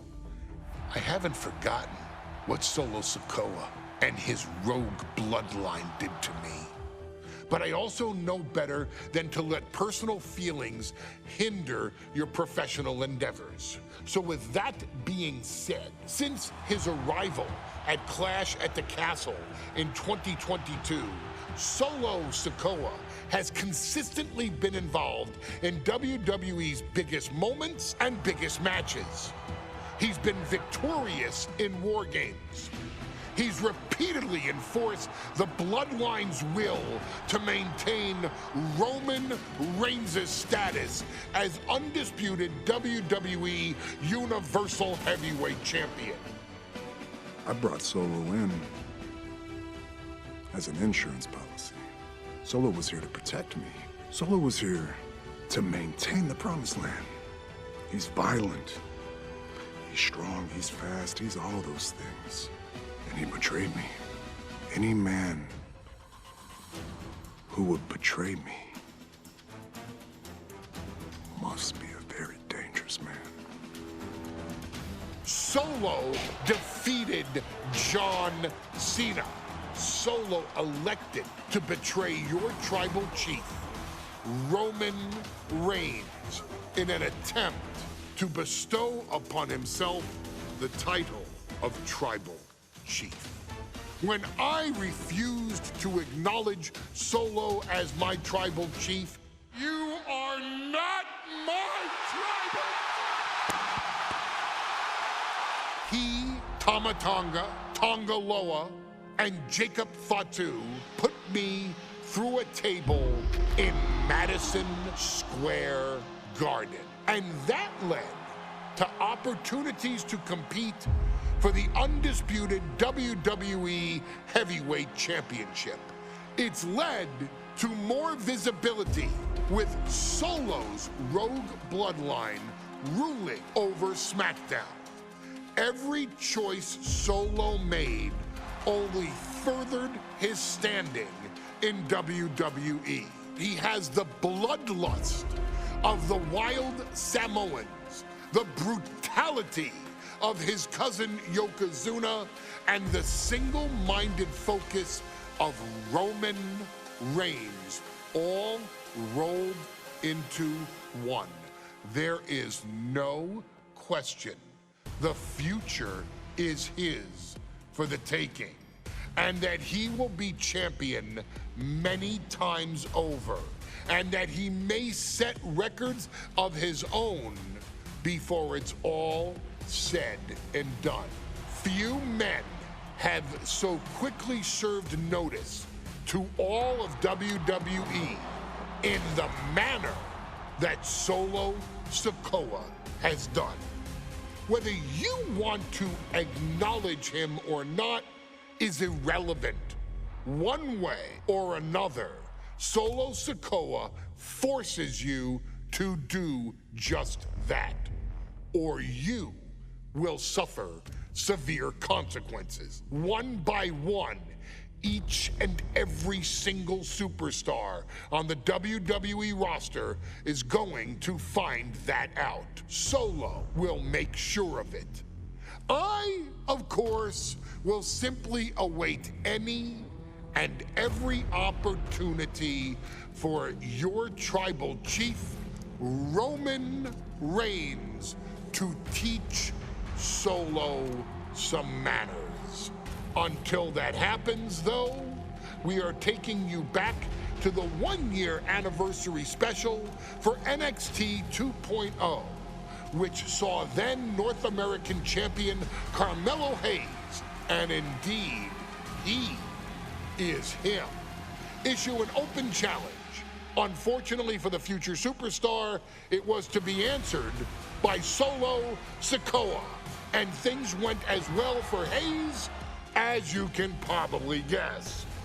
Showcase the unrelenting fury that has made Solo Sikoa nearly unstoppable, and defeat Carmelo Hayes to earn Solo his first championship victory. It won't be easy against Carmelo, especially when he has Trick Williams watching his back. And if you make one mistake against the champ, he'll take his shot and most likely hit nothing but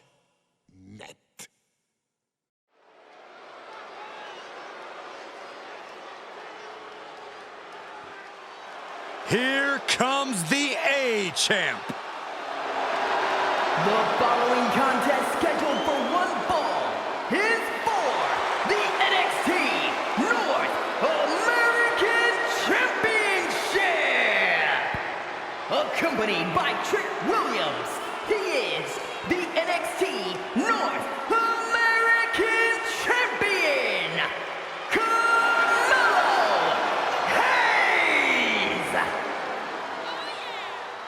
Mello and Trick looking so pleased with themselves after attacking Wesley. NXT 2.0 celebrating its first anniversary, all thanks to amazing talent like this man.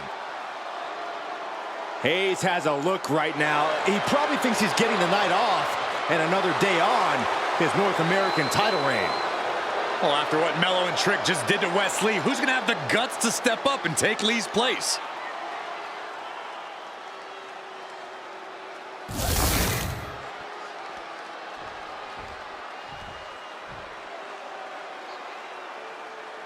What?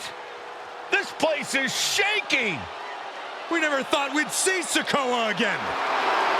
His opponent from Las Vegas, Nevada, weighing in at 250 pounds, Solo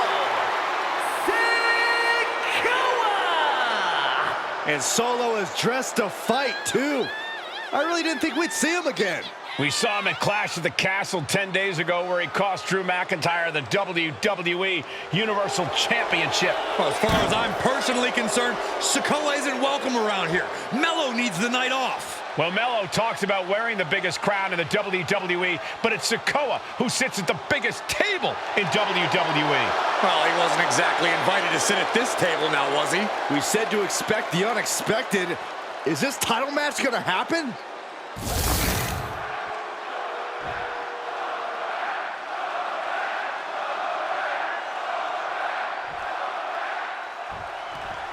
As we say in WWE, expect the unexpected. We expected Wesley to be Carmelo Hayes' opponent here, but instead, we have the surprise return of Solo Sikoa as he's claimed his title opportunity. Solo Sikoa, fresh off joining the Bloodline, is here. He has answered the call, and we indeed have an NXT North American title defense tonight for NXT 2.0's one-year celebration. Did you see Mello's reaction when Sikoa's music hit? Hayes looked like he saw a ghost. Solo's been saying he got next for the North American Championship, but that was a long time ago. Mello thought Sikoa was in his rearview mirror. These two men took part in a triple threat for the North American title back at Spring Break 5 months ago. But they essentially canceled each other out that night, and neither man left with the title. Tonight, we're going to see who the better man is, and it'll be the one who leaves with the title.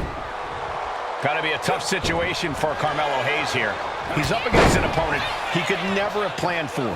Oh, but there's a clear strategy, Cole. Solo Sikoa has an injury to his left knee. Solo had a brutal Falls Count Anywhere match last month here in NXT, and he just faced Drew McIntyre on SmackDown just a few days ago. It's very unlikely that Solo's knee is 100% today. From the top. Oh, it just got ripped right off the top. Oof. Ooh. Strong words from Carmelo Hayes before this match saying, quote, heavy is the head that wears the crown, and Mello has the biggest crown and the heaviest head. Mello has indeed proven worthy of said crown, but he's face-to-face with a man who has a seat at the biggest table in WWE. Well, both men have earned their status thus far, that's for sure. And Sikoa sent toward the ropes, and Carmelo Hayes with a kick right to the midsection. Mello taking it to Sikoa here. The power of Solo just a little too much for the A-Champ in this instance. What a chop. Trademark viciousness.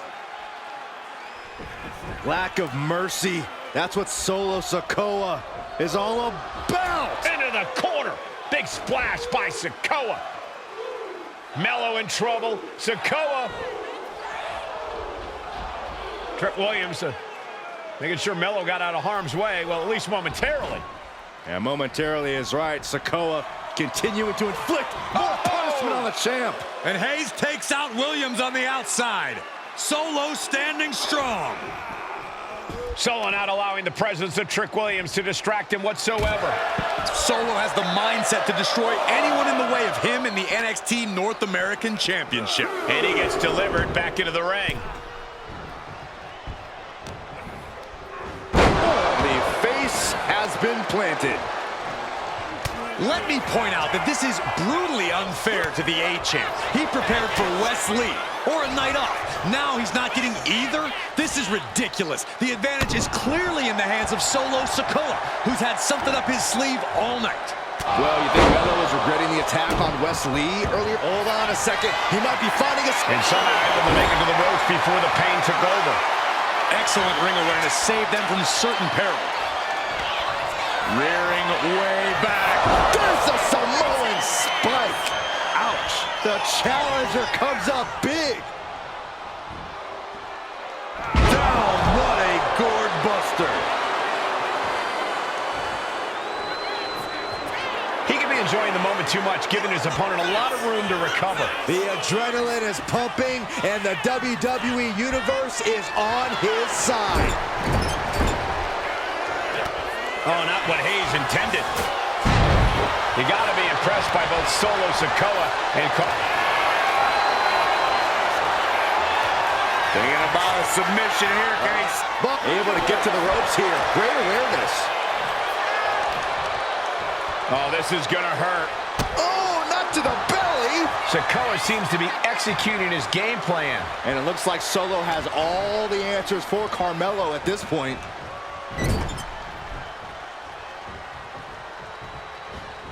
Oh, driving the elbow.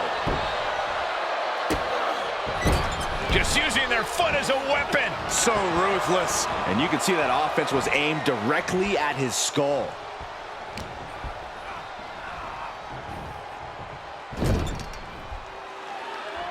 Big uppercut rocks the jaw of Carmelo Hayes. Ripped out of the corner. Looking to put him away, and now Trick Williams up on the apron, causing a distraction. Trick paying dividends. Ooh. First 48. And that could be the turning point for the North American champion. Oh, Samoa drop by Sikoa. Cover now for the win. Hayes kicks it too.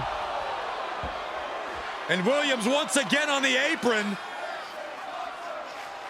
You can see how concerned Trick Williams is that Carmelo Hayes' championship hopes, might be fading away. Super kick drops Williams. Hayes picked out of the sky. Oh, and a spinning Solo. Is that it for Carmelo Hayes? Trick is out. Carmelo is dazed. Here's your chance. Winding up. Boom! Samoan spike. Makes the cover. Sealed the deal on us having a new champ. What the? Sikoa is the new champion. Here is your winner, and new NXT North American Champion, Solo Sikoa! Solo is your new champion. And is the North American title now going to SmackDown?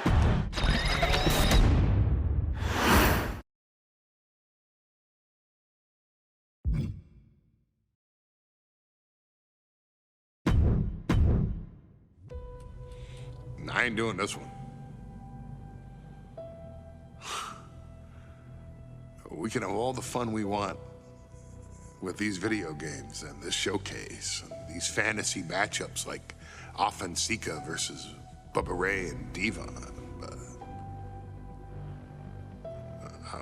I'm not doing shtick about Roman Reigns and Seth Rollins. That's a little too volatile. And it's way too personal for Roman Reigns. Roman Reigns and Seth Rollins came up together in the Shield. And Seth Rollins took it upon himself to disband the Shield by blindsiding Roman Reigns with a chair. At WrestleMania 31, Roman Reigns, in the main event of WrestleMania, was about to win the WWE title. when Seth Rollins cashed in Money in the Bank and stole the main event, the match, and the title from Roman Reigns. Roman Reigns lost the Undisputed Championship after almost 4 years, the greatest title reign of all time, to Cody Rhodes. Not because Cody Rhodes was the better man, but because Seth Rollins was right there. And the seduction, the bloodlust that Roman Reigns had for that moment of revenge was too much for Roman Reigns to give up. And for the first time in Roman Reigns' life, he took his eye off the ball for that much time and smashed Seth Rollins with a chair, the same way Seth did a decade earlier to Roman. And that moment gave Cody Rhodes all he needed to end the most historic title reign in WWE history. I'm supposed to do shtick about Roman Reigns versus Seth Rollins for a showcase? I mean, it's smart, because the next time Roman Reigns steps into the ring with Seth Rollins will be the last time Seth Rollins steps into a ring. Next time Roman Reigns gets his hands on Seth Rollins, you won't have your architect anymore. You won't have your visionary anymore. You won't have your revolutionary anymore. You will have your tribal chief, Roman Reigns, but you'll never again have Seth freaking Rollins. Roman Reigns will put an end to Seth Rollins in WWE. And then the only way you'll ever be able to see Roman Reigns versus Seth Rollins will be in the WWE 2K25 showcase. Roman Reigns versus Seth Rollins from the 2022 Royal Rumble. And that's not a prediction.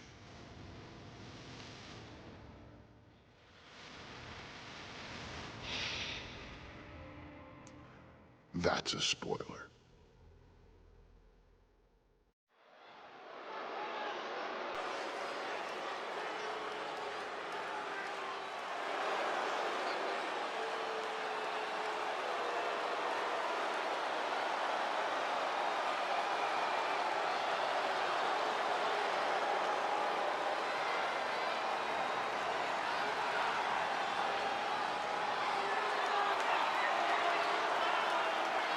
The big question as we kick off Royal Rumble, will Roman survive tonight? Well, the man who's walking down the aisle here in front of 44,000 plus is the greatest champion of all time, transcending the business. And tonight, it's personal.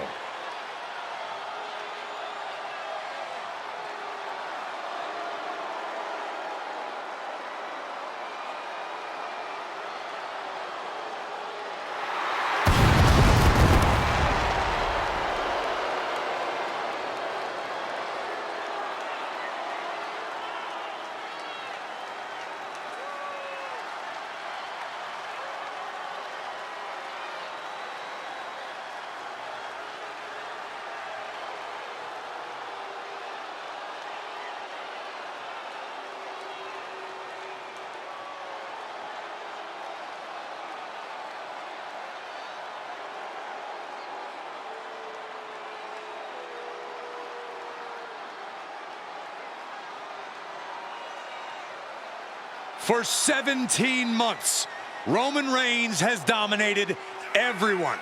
And luckily for Roman, he's had a special counsel and his cousins to help him keep cool, keep focused, and concentrate on the business at hand. Now Paul Heyman is gone, and the Usos are barred from ringside. And without those calming forces, Corey, cracks started to form last night in Roman's armor. No telling how Roman's going to handle things on his own.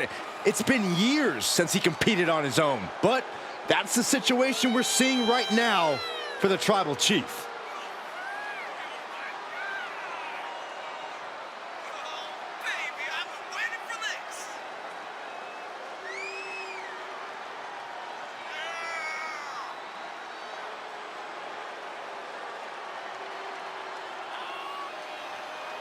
In recent weeks, Seth Rollins touched on the one thing that Roman Reigns has not been able to get over: the dissolution of the Shield at the hands of Seth Rollins. Roman Reigns is a loyal man, a family man, and what Seth Rollins did to his family was cowardly in the eyes of the head of the table, the Tribal Chief, the man who is blessed by the gods of sports entertainment.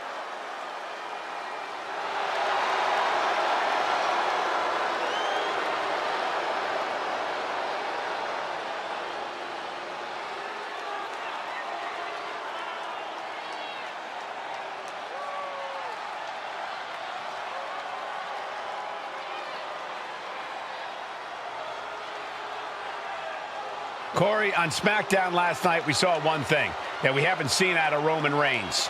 We saw Roman Reigns lose his cool.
Look at this. Even more mind games from Rollins. As we heard that music pop right there, the Shield, you can't help but have a little nostalgia. You can't help but think back to the glory days of when the Shield would go to town, beating everybody down. Until that man right there, Seth freaking Rollins, decided to tear it apart.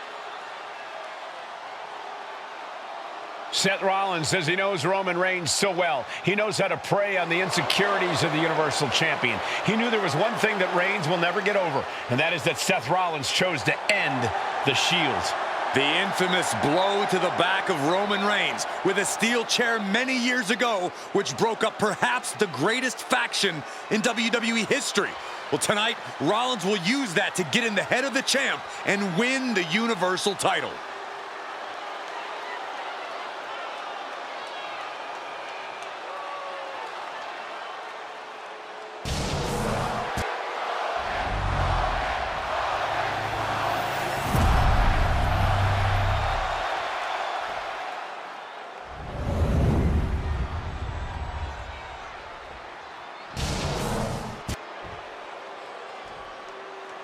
The following contest, scheduled for one fall, is for the Universal Championship. Introducing the challenger from Davenport, Iowa, weighing in at 217 pounds, Seth freaking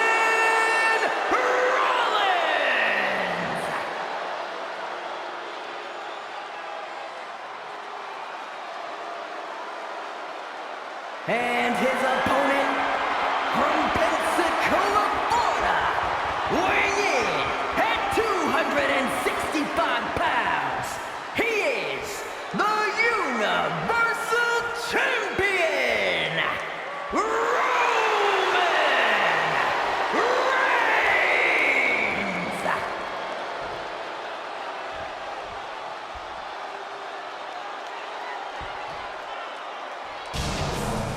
And that title, the WWE Universal Championship, has been in Reigns' possession for a record-breaking 516 days. Can he extend the reign even further tonight?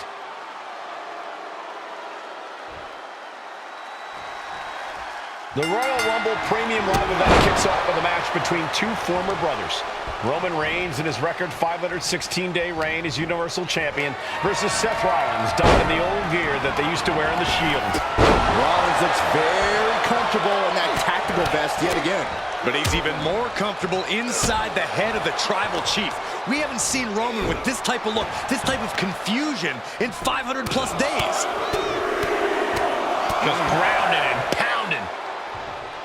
Gentlemen, for 17 months, Roman Reigns has dominated. He had special counsel and cousins to help him stay in control, to keep his cool, to concentrate on the business at hand. But now Paul Heyman is gone, and the Usos are barred from ringside. These two going strike for strike, it seems. Oh! Roman Reigns focusing that anger, using it to get the advantage over Seth Rollins. Nothing pretty here, just good old-fashioned fisticuffs. The willpower, the sheer guts of these two. Toe-to-toe, treating each other like heavy bags. What impressive determination from both competitors, keeping at each other no matter what. WWE Universe appreciating these athletes going all out. He's heading to the top turnbuckle. If this lands, it's over. Phoenix splash by Rollins. Hit that with everything and following it with the pin. He's not letting fatigue set in or get the better of him. Whoa, ouch. And the wise man, Paul Heyman, will be at ringside for a championship match tonight, just not this one. And that's just sickening to me, Cole. Reigns had just cause for firing the wise man, and now Paul's right back with his old client. Heyman has zero loyalty to the Bloodline. Okay, Corey, did you forget the fact that Roman attacked Heyman? Anyway, Reigns just needs to forget all of that tonight. Rollins is already playing next-level mind games in this match. Reigns cannot let Paul Heyman's actions affect him. He's getting back up, but I don't think he's going to like what he finds. Oh, look out! Nobody home. Reigns able to sidestep. Schoolboy takedown. Oh, no, wait a minute. What power! Even before Seth put his gear on, he came into this match with a clear-cut advantage. You're right, Cole. 1 week ago on SmackDown, Seth Rollins and Kevin Owens defeated the Usos. As a result, Jimmy and Jay are barred from ringside. It was an all-or-nothing move, as Rollins would have lost his title opportunity had that match gone the other way. It just proves that Seth freaking Rollins will take every freaking risk to win. Oh, look at this. Boot right to the throat. Look at this, just unloading. Oh, a nasty stomp to finish it off. Oh, I think the ring just moved. Reigns so close to finishing this, he can taste it. Ending Rollins and closing the book on the Shield will be his biggest victory yet. I hate to say this, but the Tribal Chief has become extremely frazzled without the benefit of having the Bloodline by his side. Every little move Rollins makes seems to put Reigns on edge. This outfit, the Shield's entrance music. I bet if Rollins gave Roman a fist bump, it would make the Tribal Chief go nuclear. Picked up and being carried around now. Rollins can't find any reprieve right now. The power and rage of the Tribal Chief is just overwhelming Rollins here. And he goes crashing to the outside.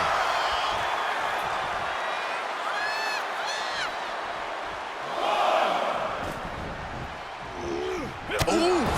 Lands the haymaker. Takedown. Looking for the crossface. Gets cinched in. This could be over. Looking to free the arm and does just that. Rollins lands hard ringside. Headed out of the ring, but the count is looming.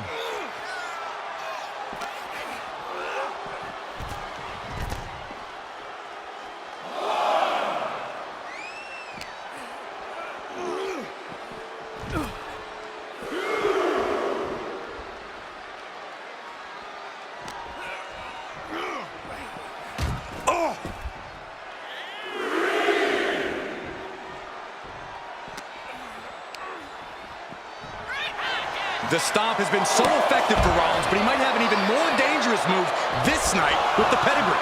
Indeed, the pedigree made famous by a man who's been part of the story since the beginning. Triple H, the man who manipulated Rollins into turning on the Shield, became something of a father figure for Rollins. And judging by these cerebral... Rollins being put into the guillotine. This is the biggest danger set this...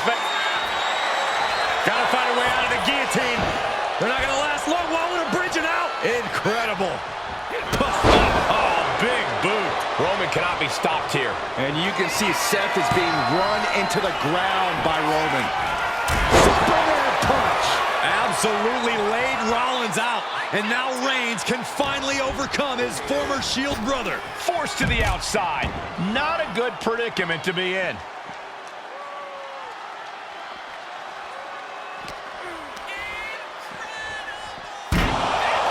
To admit it, it's a pretty cold move for Rollins to just take the years of history the Shield had and turn it into a joke here tonight. It's appalling, Saxton. Rollins has always treated that sacred history as a joke. Now we know that Roman Reigns is a loyal man, a family man. What Seth Rollins did to his family 8 years ago was cowardly. Now it's time for Rollins to pay. Reigns, Rollins, both men are waging an epic battle. For years, these Shield brothers would go town to town and beat the competition to a pulp. Tonight, they're doing it to each other.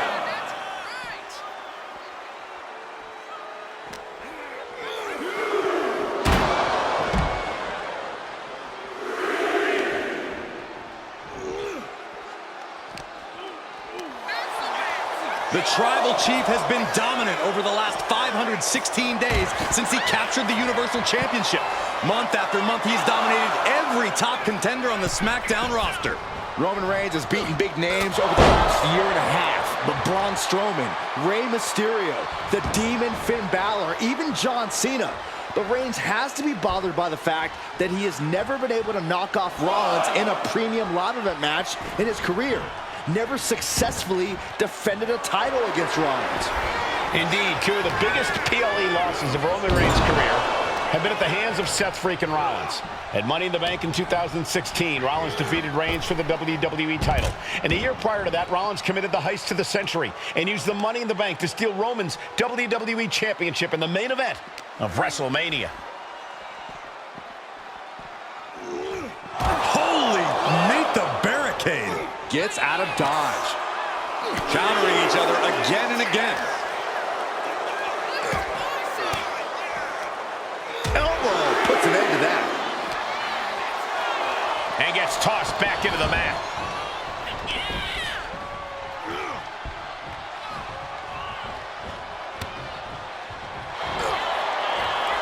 Reigns, it's just a matter of time now. The guillotine is locked in tight. He lets his opponent out of the submission. Yeah, but who knows what damage has been done. Oh, clothesline! Rollins getting worked on here. Right now, Seth is unable to evade Roman's offense. Power! But his torso continues to be the target here. Yeah, it's going to be hard to mount any sort of attack for him now.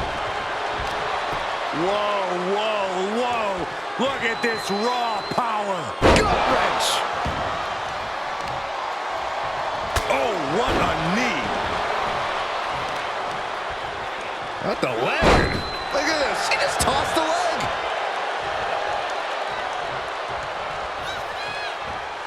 Superman punch from Reigns. Reigns just fully established his position at the head of the table with that attack. He's hurled out and crashes down to the floor. He's got to mind the count-out rules as he heads ringside. What a spear by Reigns! Did the champ just close this out? I don't even think Roman's aware of where he is anymore. He has tunnel vision for Rollins. The only thing the Tribal Chief is seeing right now is red. And heaven have mercy on Reigns, old... Oh, Roman Reigns about to put his opponent away. No getting up from this. The champ delivering when it counts. Absolutely no respect from Roman Reigns.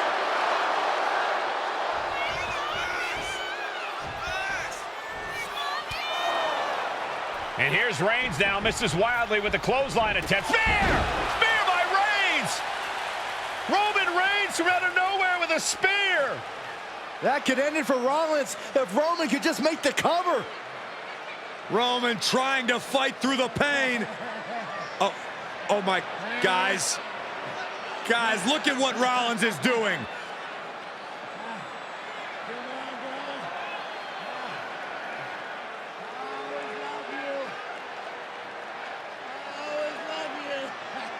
After all these two have been through, Rollins wants that Shield fist bump. Reigns shaking it off as Rollins continues to try to play mind games. Yeah, but that may have triggered a litany of emotions within the tribal chief. Reigns unsure of what to do.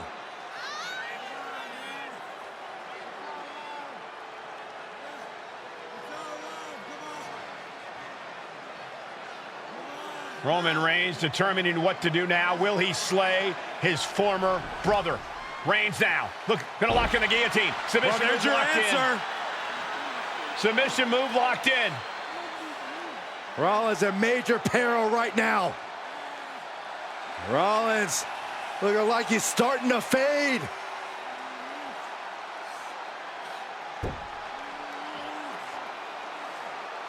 Seth trying desperately to make it to the bottom rope. I'm not sure he can make it, Corey. Trying to make it to the rope to force some sort of break. Seth trying to hang on. How can he do this here? Is Rollins going to tap here? What's Rollins going to do? Is he going to tap out? Well, he makes it to the rope. Reigns has a 5 count to break the hold.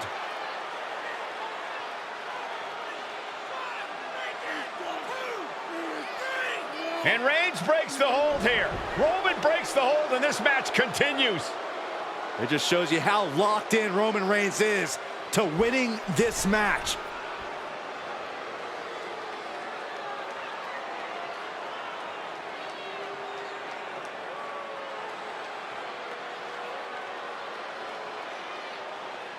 Rollins just motionless now. Roman had that guillotine locked in far too long. Well, the oxygen slowly circulating through Seth again, but I feel it's just a matter of time. Oh, Roman Reigns locked and loaded, measuring his opponent. Here we go. Impact. Did the champ just finish the job?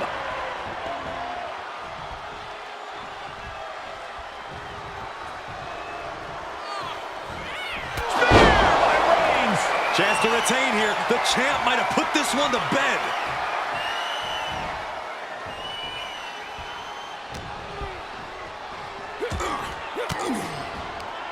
Bang! He finds a counter. And Rollins finally able to keep that string of offense in check. Seth weathered the storm and wants to create a flurry of his own.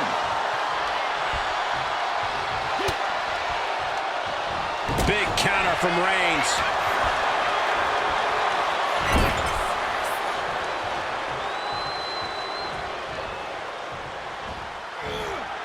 Superman punch by Reigns.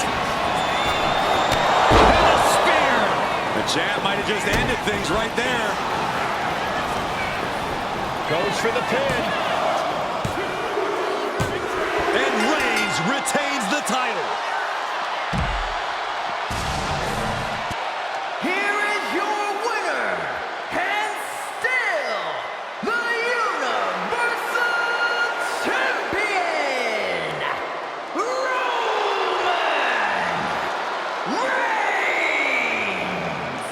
Roman Reigns has finally done it. Finally earned that title defense against Seth Rollins. Finally exercised the ghost of the Shield.